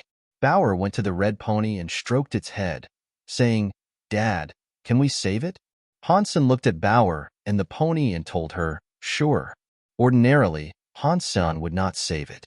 It looked like a weak, ordinary creature he could not do much with, anyway. After the two creatures fought, morphing the landscape into the icy wasteland it was now, even the gold dragon had found itself badly injured. It was difficult to imagine how the pony had survived all by itself. Even if it had managed to not freeze to death, how had it endured the killing screams and screeches that almost brought an end to Han Sen? And although it was severely injured, the pony at least seemed conscious and aware of their discussions. Even though it might have made a nice meal for them, Bauer had wanted to save it. So, Han Sen was not going to disappoint her. With his holy light, he began to heal the pony. The holy light he used was still weak, despite Han Sen's advancements. So, to stop the bleeding and stabilize the wound, he used medicine and stitches to begin with. Han Sen brought some cooked meat over to the pony to see if he could help it get some of its strength back, but it was rejected. The pony didn't want it. So, Bauer tried giving it some of her milk powder. It was fortunate Han Sen had brought a lot of milk powder with him when he returned from the Alliance. There would be enough for the both of them, thankfully, for the pony greatly enjoyed it.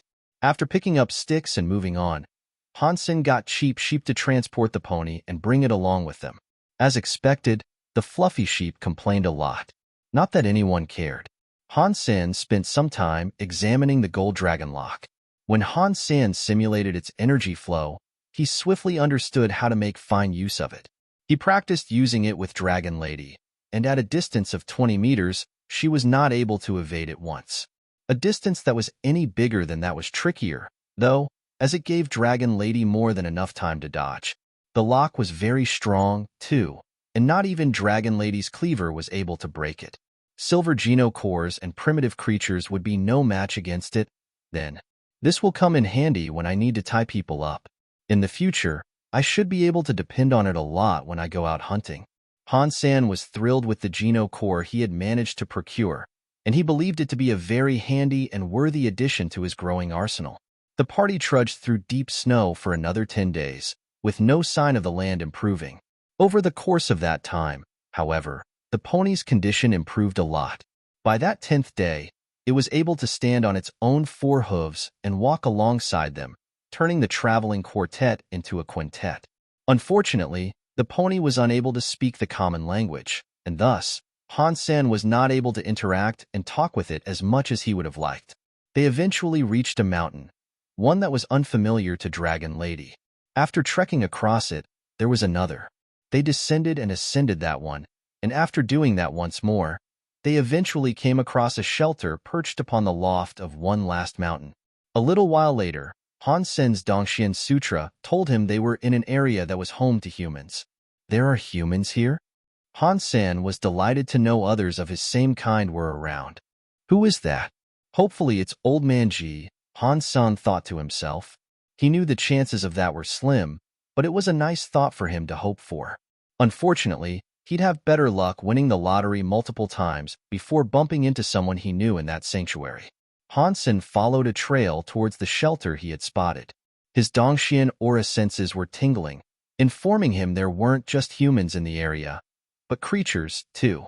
The detection of humans there grew fainter for Han Sen, as his attention shifted to the shelter that was occupied by a ratio that favored a mixture of spirits and creatures.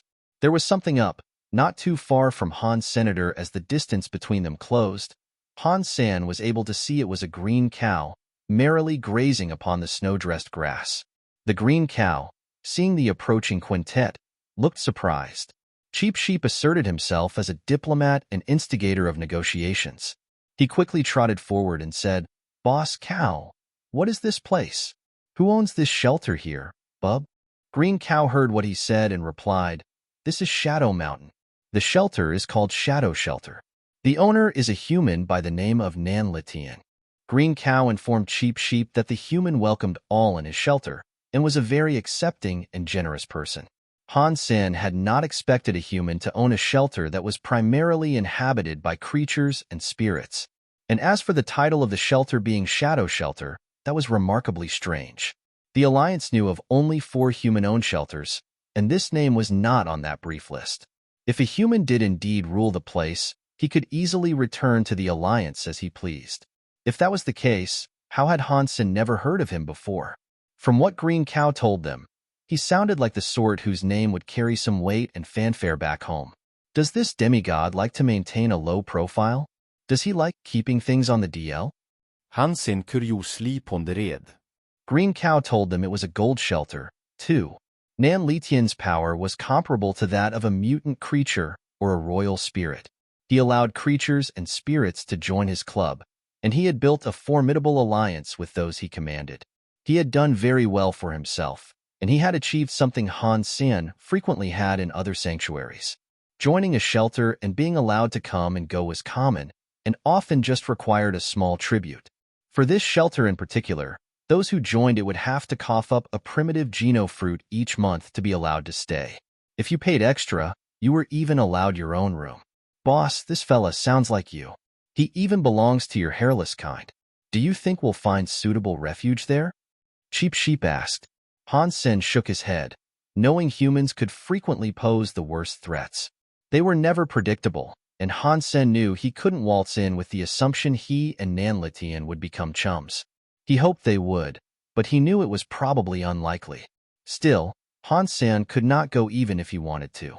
He would have to pay the toll of one primitive geno fruit, and that was something he lacked. Han Sen asked Green Cow where he might be able to find such fruits. Green Cow answered, saying that the most dangerous thing one should be wary of was not rival creatures or rival spirits, but the plants themselves. It was common for many to band together and cooperate to retrieve the geno fruit.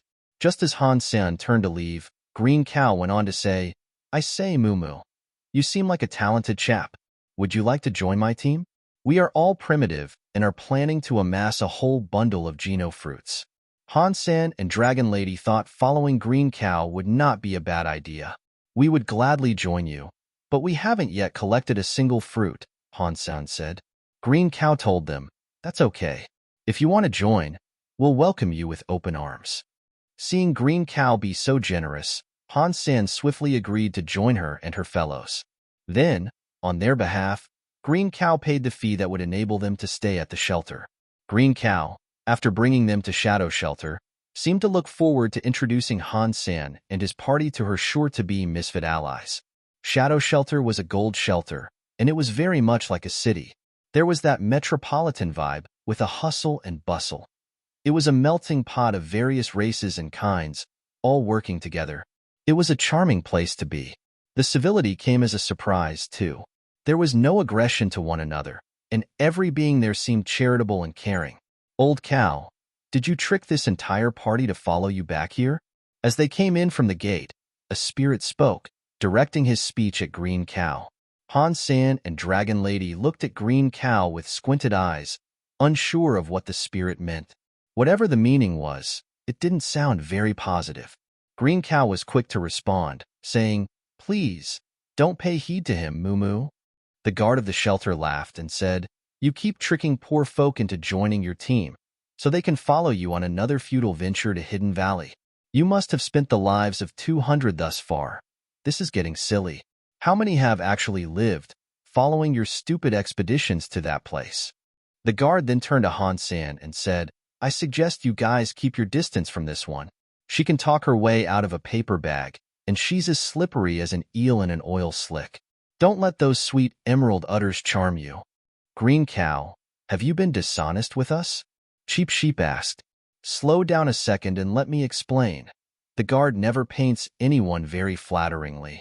And if you fellows don't want to go, I won't force you, but we should discuss these matters in proper detail. I was planning to later, with full transparency and all, I swear. Moo Moo. Green Cow was tripping over her words. Han Sen was not too surprised, and he knew he shouldn't have expected free lodging without strings attached. It was shady from the get-go. Han Sen was not afraid of the conniving conspiracies that might have been wrought against him, though. But that aside, he at least had a place to stay. Let's go then. Let's talk, Han Sen said. After Green Cow paid the toll, and everyone got set up, they all went to her room for the discussion. On their way there, the creatures and spirits all looked at them strangely. Some had a humorous look, whereas others looked as if they held pity for them. Regardless, it seemed Green Cow had built herself quite the reputation. I assure you, folks, the Hidden Valley is where the Starsea Beast is buried. If we can find its bones, we will be showered with the most magnificent of rewards.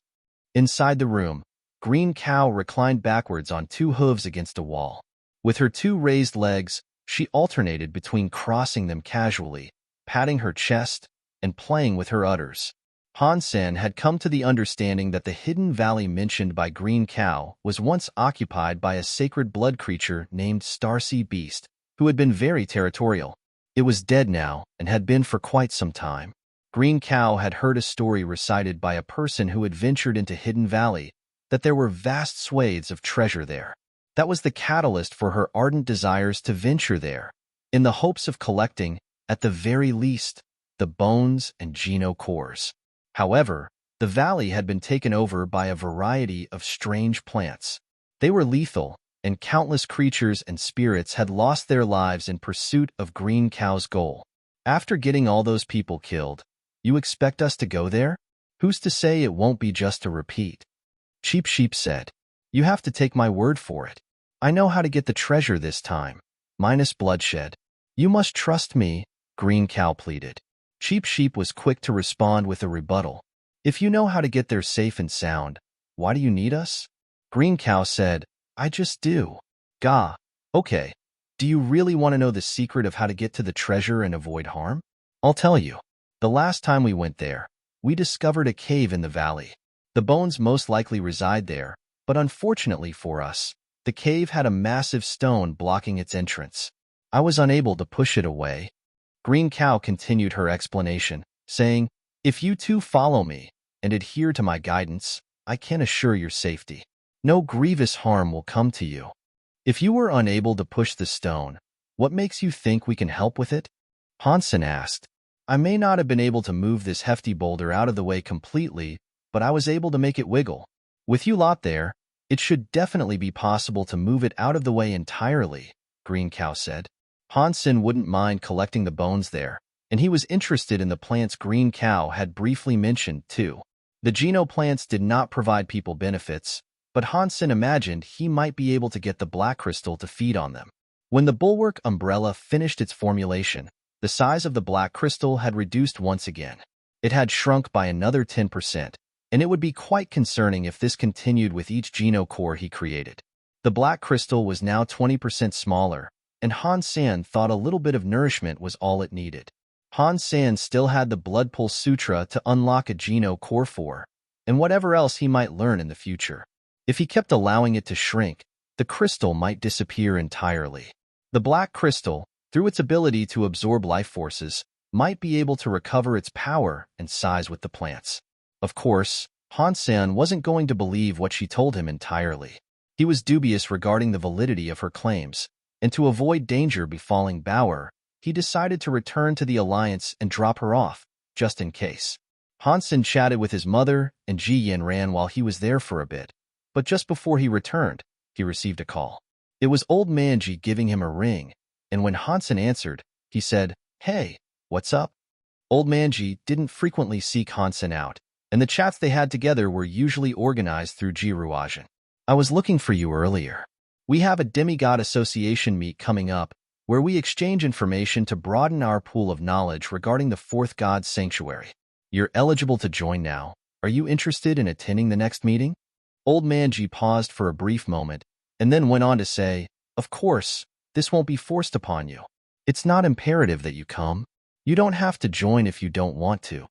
No, I'd love to. It benefits everyone, after all. Is there an entry fee, by any chance? Han Sen asked, genuinely interested in the event. There are no fees, no, but you will need to sign up for it, and then attend via the virtual community. I can call for someone to guide you there, Old Man Ji said. That's okay. I can go by myself, Han Sen said. Ordinary people aren't able to, so just wait there. Old Man Ji then hung up the phone, rather abruptly.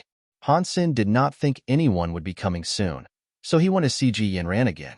The next day, an envoy arrived to guide Han Sen there. Han Sen thought it was strange, and he wondered why he couldn't simply register through Skynet. Before joining, a test also had to be conducted. It's just a formality thing. Everyone has to go through this, so don't think much of it, Old Manji said explained to Han Sen. Han Sen looked at the machines and equipment they had, and he noticed they looked quite different than the usual ones he used to check his fitness. These looked state-of-the-art and of a much higher quality. Inside a room, there were 3 men and a woman. They were watching Han Sen via video feed. These were the founders of the association. They were the oldest demigods. If Han Sen had a good memory, he'd remember one of them as Zhu Donglai. And the blue-haired gentleman there was called Green from the Lante family. There was another demigod in the room, who looked as cold as ice. He was the Steel Fist demigod, named Jia Sherdao. He was the owner of the Iron Fist Martial Hall. The female demigod amongst them was far younger than the rest, but her contributions were grand, and the respect given to her by Zhu Donglai and Green was immense. I didn't expect Han Sen to become a demigod so soon, especially after taking the time to max out all his Geno points. I wonder what his fitness is? Zhu Donglai wondered out loud. Zhu Donglai regretted giving up on taking Han Sen as a disciple before.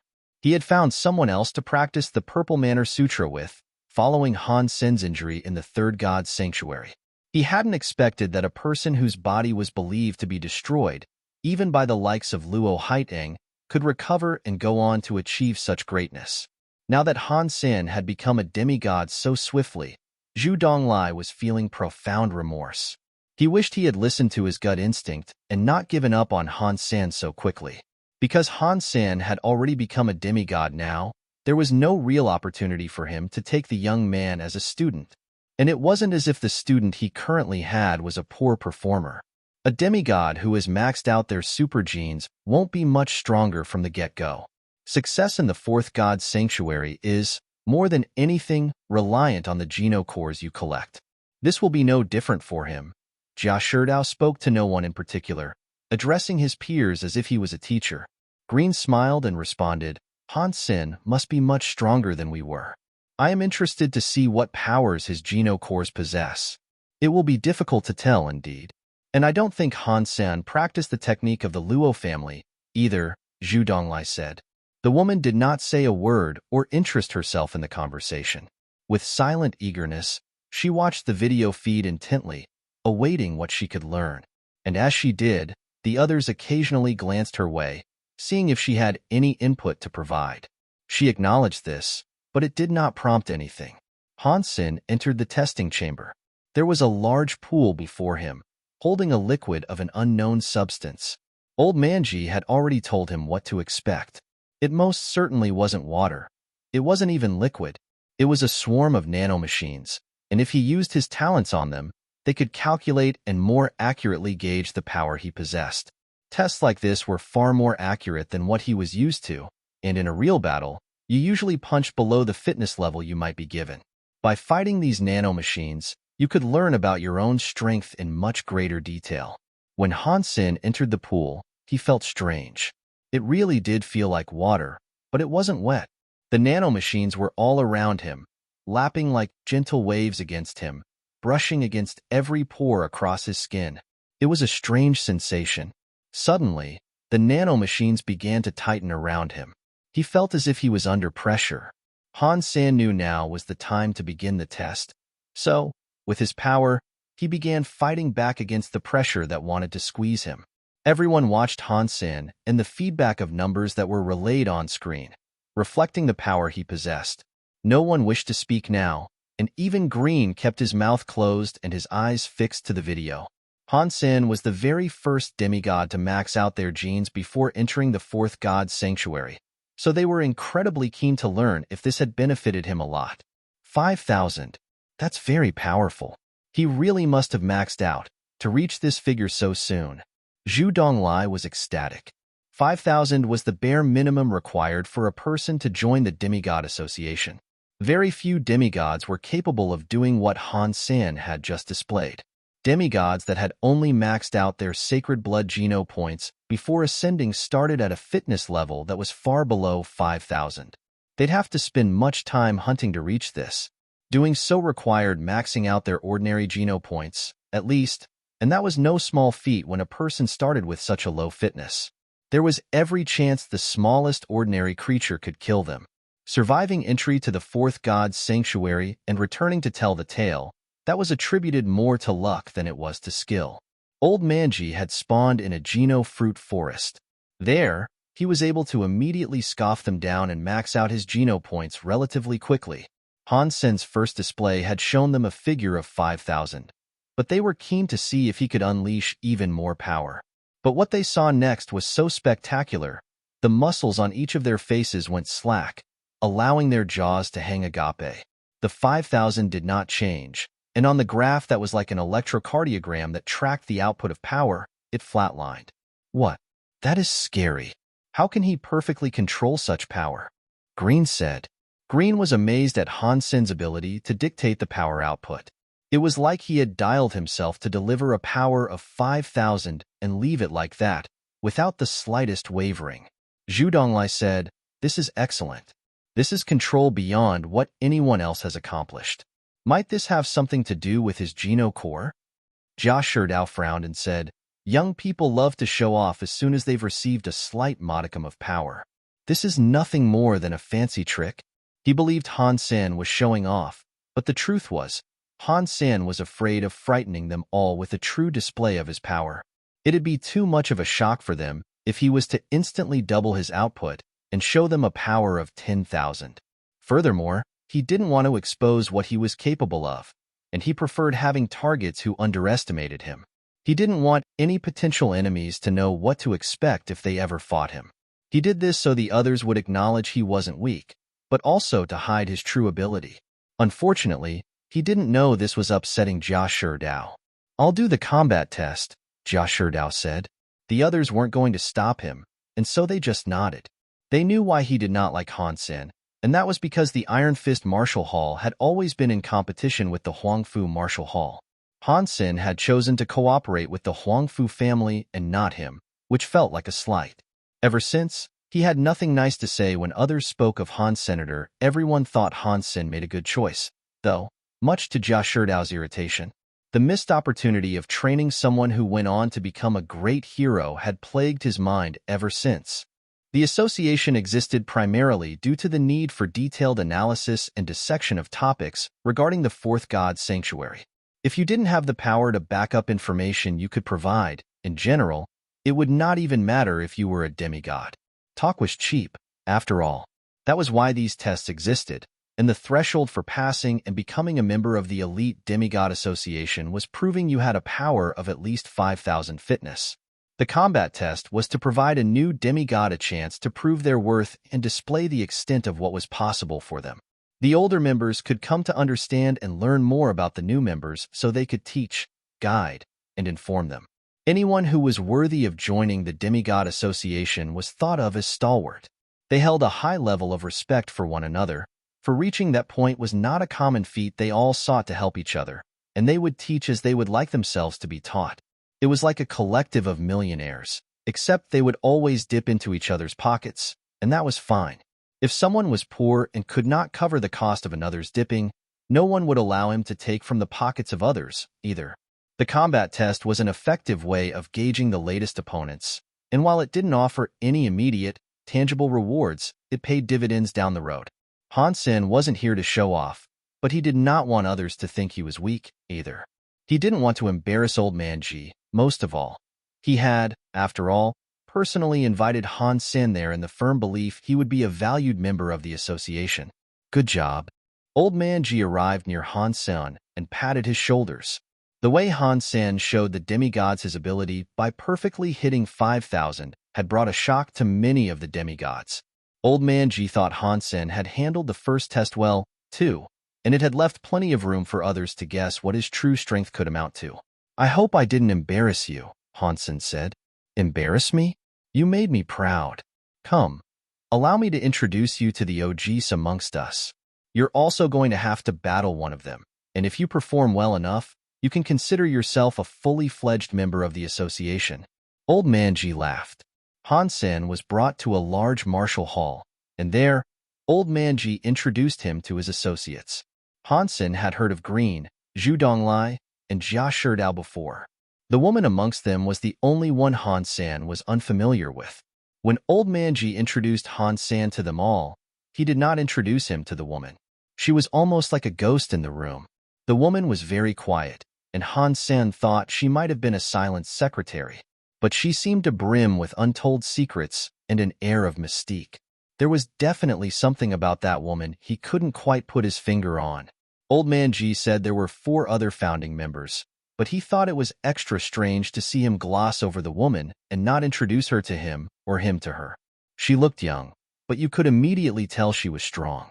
Han Sen would rather fight all the other demigods at once than go up against her. Her being special was the only explanation for Han Sen to feel this way. That being said, the woman did not look special, but one thing was for sure, her face was incredibly pretty. Not even spirits could carry the beauty she so softly cradled.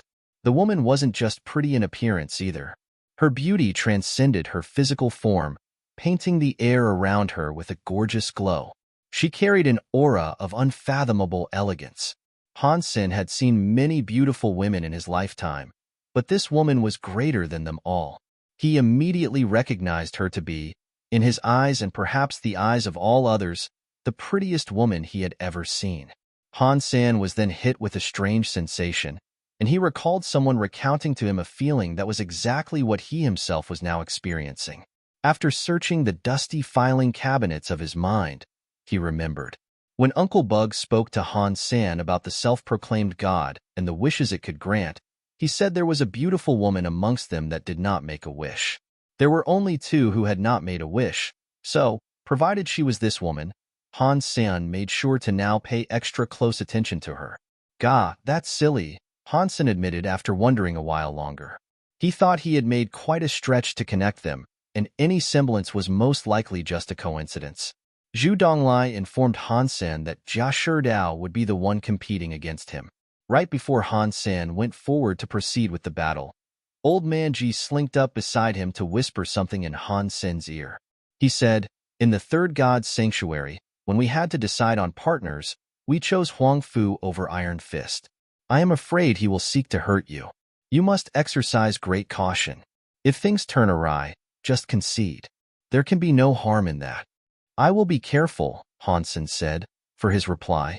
Han Sen already knew this due to him having a good relationship with Huang Fu Pingqing and Huang Fu Jing. The latter of the 2 was more widely known as Queen. Their martial hall was also the greatest in the alliance. But life was like that, and sometimes you had to make choices that would hurt others. Still, Han Sen wasn't afraid, and he wasn't going to allow Jia Shidao to bully and make a mockery out of him, no matter what he tried. Han Sen entered the martial hall where Jia Shidao was already waiting. Han Sen needed to stay alive in the fight for 10 minutes, and usually, the senior member would go easy on the new member, but this clearly wasn't going to be the case. Jia Shidao immediately looked at Han Sen and said, "Give me everything you've got. Let me see what's so special about you, and how the maxing out of one's Super Geno points can make a big difference." Han Sen did not respond to what he said, but merely acted polite and bowed. "It is nice to meet you." Han Sen was not going to use his self-Geno cores, for if they broke, it'd be a while before they could be reconstructed. So, Han Sen summoned a golden rope that fired at Jia Shidao like a lunging snake. Jia Shidao was extremely confident in the white-knuckle power his fists could deliver, so he didn't summon a Geno core. The Iron Fist Martial Hall was made famous by his Iron Fist Slash, a brutal move when coupled with his fitness level. He had even managed to max out his ordinary, primitive, and mutant Geno points, placing his fitness level at over 15,000. 8,000 of those levels were from mutant Geno points alone. He believed his Iron Fist could beat and destroy anything, even silver Geno cores. He was impressed that Han Sen could create a bronze Geno core, but he did not think he had any that were greater than that. So, Jia Shidao was comfortable in the prospect of using only his fists. He did not think he needed to summon his own Geno core, but he thought something was amiss the moment Han Sen lashed a whip-like item towards him. The item was frighteningly quick. The anticipation of seeing what Geno core a new combatant would wield was always exciting, as they came in all shapes and forms. The creativity of some ranged from almighty to hilarious. But this was Han Sen, and the anticipation to see what he had created was through the roof. Jia Shidao's fists began turning black, and they drove themselves into the incoming beam of gold. The Iron Fist/move had destroyed many bronze and silver Geno cores in the past, with just one fell swoop. He was supremely confident the same result would befall Han Sen's. But when his fist connected with the light, the tense muscles in his face quickly unfastened themselves. A metallic clang rang out as he felt his fist barrel into a material that was as tough as it was soft. It was of a chewy texture. He could not break the gold dragon lock, and he immediately felt himself be ensnared. Interesting. His Geno core is a rope. That'll certainly keep him tied up. Zhu Donglai laughed. Green thought it to be as fascinating as it was humorous, and he laughed and said, Jia Shidao has clearly underestimated him, then. I bet Han Sen's Geno core has a softening, cushion-like power. Old Manji did not say anything, and merely continued watching. Han Sen had already told him what his self-Geno cores were, so he knew that what he was making use of now was not any of those. But Old Manji was still very curious to learn the class of the Geno core Han Sen had used. Old Manji settled on the belief it was a silver Geno core, and a very good one at that. While it seemed to display a power more commonly expected in a gold Geno core, he didn't think Han Sen could get his hands on one of those. They thought Jia Shidao had made a slip, and that he had not imbued all his power into the strike he wished to perform. They thought he had let his cockiness get the better of him, and as a result, allowed Han Sen to get the better of him as well. He was able to break silver Geno cores with ease, and he himself had a gold self-Geno core. Aside from this self-Geno core, he had many bronze and silver ones, so this initial capturing did not spell doom for his combat against Han's senator escaping the snare. He and the others believed would be quite easy. Old Manji hoped Han Sen would soon put the core away, though, as it would be a great shame to see such a brilliant Geno core be broken. But Han Sen wasn't going to do that. Han Sen had to rely on this Geno core to gain the upper hand, unbeknownst to the others. He couldn't risk using his other Geno cores, as they'd end up broken. Although self-Geno cores could be broken and then later regenerated, doing so would put great strain on the body. It would also take a long time Han Sen couldn't really afford right now. Han Sen wasn't going to let this happen, and thinking this was a great chance to stress test his gold dragon lock, he was keen to learn whether or not Jia Shidao could break free. He was confident in the lock, though, and he knew Jia Shidao's fitness didn't rival a top-dog mutant creature. There was every chance he couldn't escape its snatch.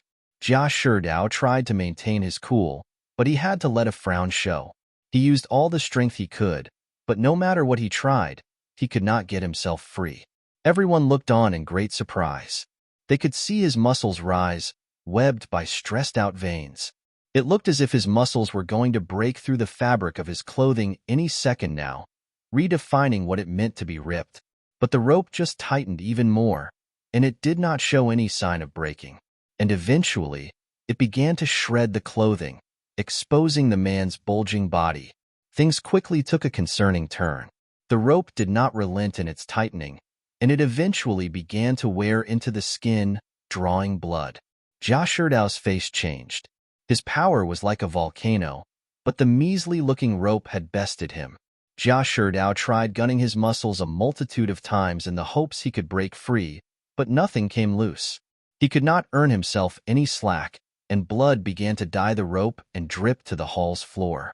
It was a very awkward-looking scene, truth be told, and as they watched, Green and the others' faces began to distort. They were shocked that Jia Shidao could not escape what was essentially a rope. He looked to be in an awful condition, made worse by how confident he had been when he walked out there. He wanted to prove to Han Sen that the young man had missed out not cooperating with him. He looked like an utter fool now. Jia Shidao had no clue what to do himself, so he decided to summon his gold Geno core. He knew his bronze and silver ones couldn't help, and if he summoned them, only for them to break, the embarrassment would only increase. This gold Geno core he had summoned was a pair of giant scissors laden with fish teeth. They looked to have been forged of black steel, and they were frighteningly sharp. Old Manji was surprised, seeing him summon his Geno core scissor slash. He was glad to see Han Sen had come so far, and he was this powerful, and he was more than impressed to see he had put Jia Shidao in a situation where he had no choice but to summon his most powerful Geno Core. The Geno Core Scissor Slash was controlled by the owner's mind. Without delay, it flew over to the tightening cords and attempted to snap down and cut the gold dragon lock. Old Man G felt awful watching this unfold. He had hoped Han Sen would call back his Geno Core, and he expected the phantom scissors to cut through and break the item with ease. He thought it was a great waste. But when the teeth-laden maw of the scissors bit down on the rope, all that occurred was a flurry of sparks. The rope was unbroken. Green's eyes opened wide, unsure if he was seeing things correctly. He could not believe the gold dragon lock was able to withstand the chomp of those scissors. Those in the group had known each other for a number of decades, so they were well aware of how powerful Jia Sherdao was. He had possessed Scissor Slash for the longest time, and they all knew how terrifying its cutting power was, too. The fact it could not break Han Sen's rope was shocking. Jia Sherdao's face turned grim. He kept chomping down on his bindings madly, but it achieved nothing. The ferocity of his cutting generated a blinding fireworks show, but still, it was all to no avail. There was still 10 minutes on the timer, and even with all that time, Han Sen did not think his opponent would break free. Even if he gave him an additional half an hour, Han Sen thought there'd be no threat. Do you know what Han Sen's Geno Core is called? It's not a bronze Geno Core, is it? Surely it can't be, Zhu Donglai asked Old Man Ji. Having been perplexed, Zhu Donglai knew it was poor form to ask what the power of someone's Geno Core was, so he only asked for its name. Old Man Ji stroked his beard and with a stuttered chuckle, balked. How am I supposed to know? Why don't you ask him yourself? Zhu Donglai believed Old Man Ji was lying. He thought the old man did know what it was, but had chosen to hide it for some reason he could not even guess. But Old Man Ji wasn't telling a falsehood. He was as clueless as everyone else in the room, for the most part. Old Man Ji knew that Han Sen owned a crystal egg, but that was it. For the next 3 minutes, Jia Sherdao frantically hacked, clamped, and cut at the ropes that had ensnared him, but no progress was made. As he realized the direness of his situation, his reddened face began to lose color and go pale. When Han Sen saw him stop resisting, he relaxed the lock's grip on him. Jia Sherdao's face then turned green, and with a stiff jaw said, "You have passed the test." Jia Sherdao quickly left the arena, and then left the area completely. He was far too embarrassed to remain. Old Man Ji quickly ran out and proudly pulled at Han Sen's arms, dragging him over to meet his peers. Green and Zhu Donglai were very friendly to Han Sen, which was nice to see. And Han Sen was glad not all were as spiteful towards him as Jia Sherdao, who had obviously been harboring a grudge of sorts. The last thing he wanted was to make enemies, especially amongst the demigods. The woman didn't say anything, though. She was as stone-cold and silent as she had ever been. Han Sen thought it was strange to see her just there, and for the others to care about her so much, despite the lack of interaction. The woman continued to sit where she was without saying a word, like little more than a sculpture. After they left, Han Sen asked Old Man Ji, "Who was that woman? Is she one of the originals?" Old Man Ji responded, saying, "Yes, she's an OG. But to be completely honest with you, even I have never heard her speak before." Old Man Ji then had a thought that seemed to brighten his mind. With raised eyebrows and sly eyes, he said, Don't you try anything. I know she's pretty, but you need to keep that thing holstered. Don't you think about doing anything to her that would hurt Ji Yanran. If you upset her, I'll kill you with my old bones." Han Sen gave a wry smile and said, "What are you talking about? I was genuinely curious why Old Man Zhu and Mr. Green seemed to admire her so much, despite her not really doing much of anything." Old Man Ji said, "She is a mystery, I'll give you that. I know she was one of the very first demigods, but beyond that, your guess is as good as mine. Perhaps Zhu Donglai and Green know more about who she is." Han Sen was surprised to hear this, and he thought to himself, "She cannot be the woman Uncle Bug mentioned, can she? I now need to visit West-South System, take the airship and return." Old Man Ji walked away then, but after a few steps, stopped in his tracks. Then, he left a few more parting words. "Again, don't do anything to upset Ji Yanran. That woman is the age of your grandmother, anyway." Han Sen called after him, "What kind of person do you think I am?" Old man Ji laughed on his way, but his next few words were tinged with a lingering concern from long ago. He said, "That woman is too pretty to be true, and even I was once tempted. And given the strange forces that govern her mystic behavior, there's even the chance you'll never see her again." After that, Old man Ji embarked and his ship took off. Han Sen understod Old man Jes worry. The woman was very weird, and she certainly wasn't some pretty girl you'd find at the cafe. Everyone knew to exercise caution when in her presence. Han Sen could only take public transportation home, and since there were none available for the time being, he decided to relax in his hotel room. Han Sen entered the sanctuary while there, to check up on Dragon Lady. She had made a lot of friends and gathered a lot of information, which she promptly shared with him. Green Cow was telling the truth, it seemed. Still, there was no hiding the fact there were no other survivors from the expeditions into Hidden Valley. That was cause enough for concern. While Han Sen was chatting with Green earlier, he asked if he knew about a demigod called Nanlitian and Shadow Shelter. Strangely, he had never heard of either. Han Sen spoke with his friends in the sanctuary, and after a while, he decided to once again go back to the Alliance. He went to his room, and before he took his coat off, he noticed he wasn't alone.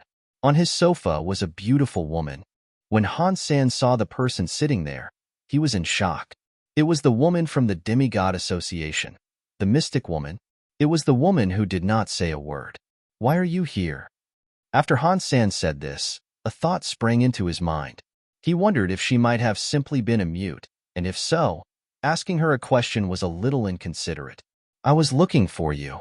The woman spoke with a tone that was almost like that of a little girl.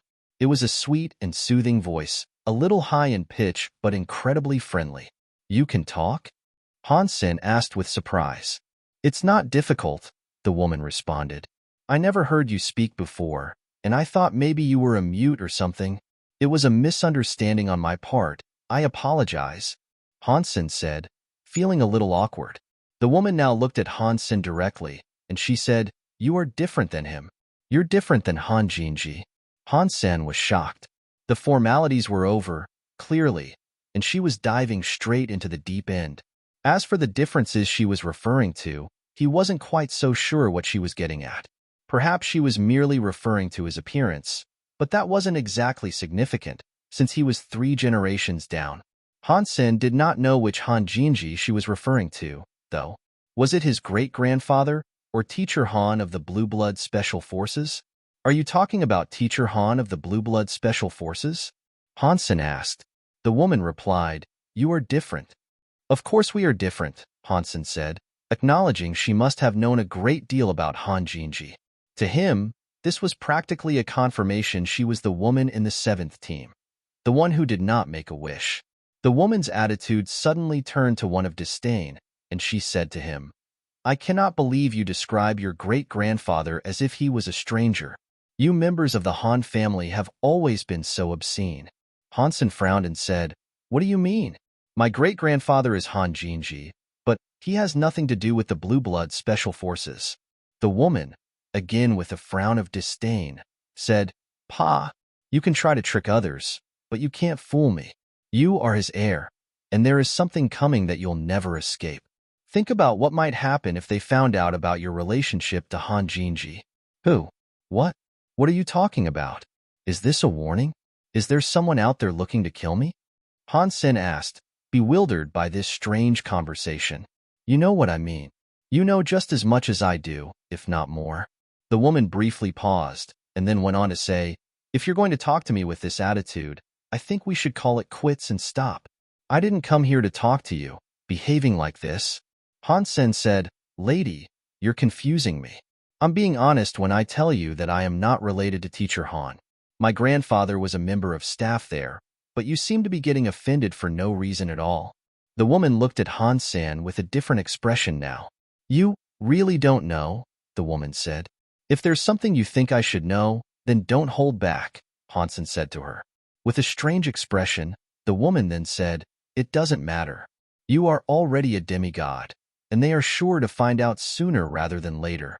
After a long and unsettling pause unfolded between them, she spoke again. "Fortunately, you are different. Different enough that you might even live." She had said something along the lines of that a few times now, and Han Sen still had no clue what she was getting at. Her mystic arrival in his room was no longer the pleasant and revelatory encounter he was expecting. What concerned Han Sen the most was who she was referring to, and so he asked, "Who are they? Do you mean Blood Legion?" The woman looked as if she had been worn out by an ignorance Han Sen was unaware he was conveying. She said, "Improve yourself. Just do it. Improve, and you might live when you meet them." After that, the woman turned to leave. Han Sen quickly asked her, "Can you at least tell me who they are? Who are you talking about?" The woman left the room without responding. When Han Sen decided to chase her out into the corridor, she had disappeared. What in the alliance was she talking about? What did she mean? Does she think I am Teacher Han's heir? Or was this some sick game she likes playing, trying to confuse others? This woman was so sure he was an heir. It had caused her to storm off. If Han Jinji was a member of Blood Legion, Han Sen's family should have still possessed some blue blood. Can't they speak with some modicum of clarity for once? If that generation hadn't been dropping like flies, he would have learned everything he wanted to by now, for sure. There was only one takeaway from his brief talk with the woman, and he understood and agreed with it. And that was the need for him to improve. There he found an abundance of information regarding various genocores and vast swathes of maps to peruse. That was normal, though. Han Sen had been the king of the third god's sanctuary, but even he had not come close to exploring that entire place.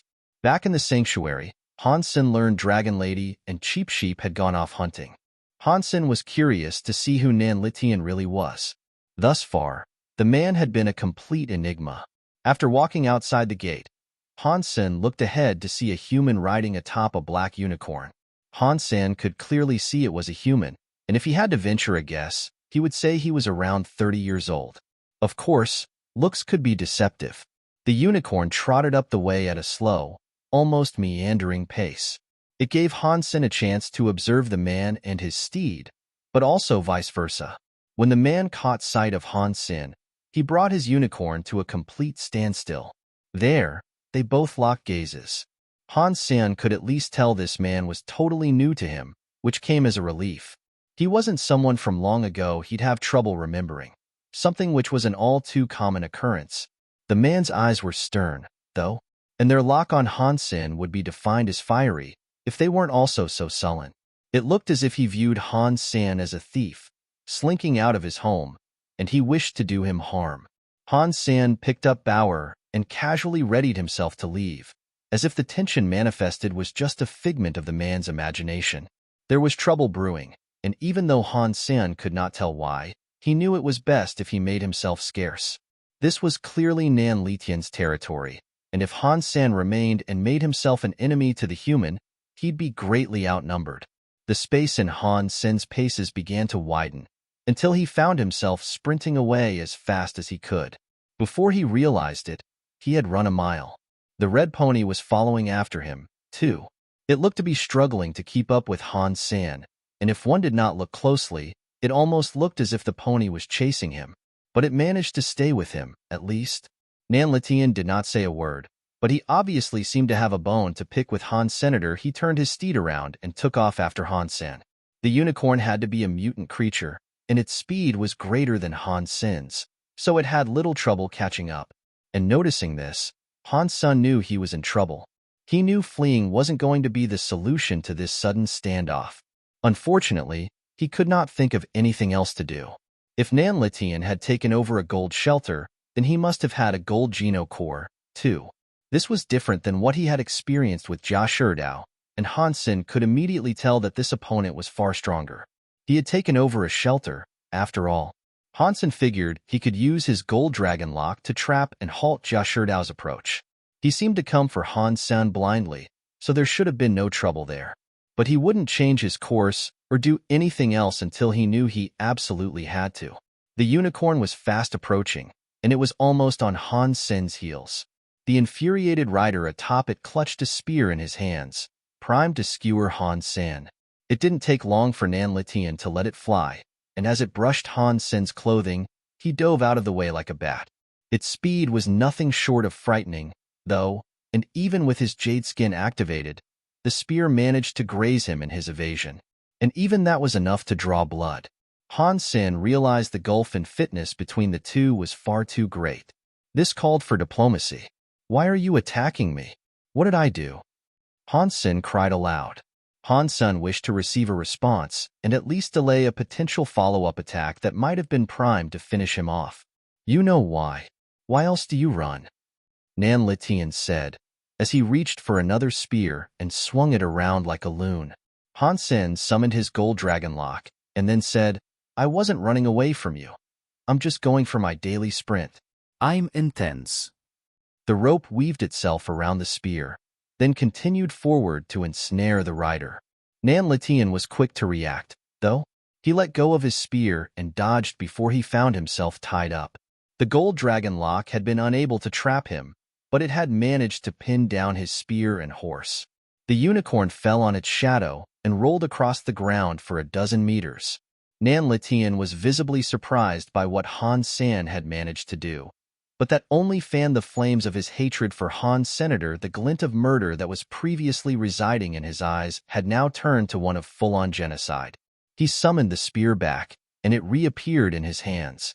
In an instant, he brought it directly before Han Sen, almost not providing him a moment to react. With his Phoenix techniques, Han Sen was just able to muster the necessary speed to dodge the first few strikes. But the attack was relentless, and the swipes kept on coming. It was a horrifying scene, and Han Sen had rarely felt himself thrust into so much danger. There was no competition here.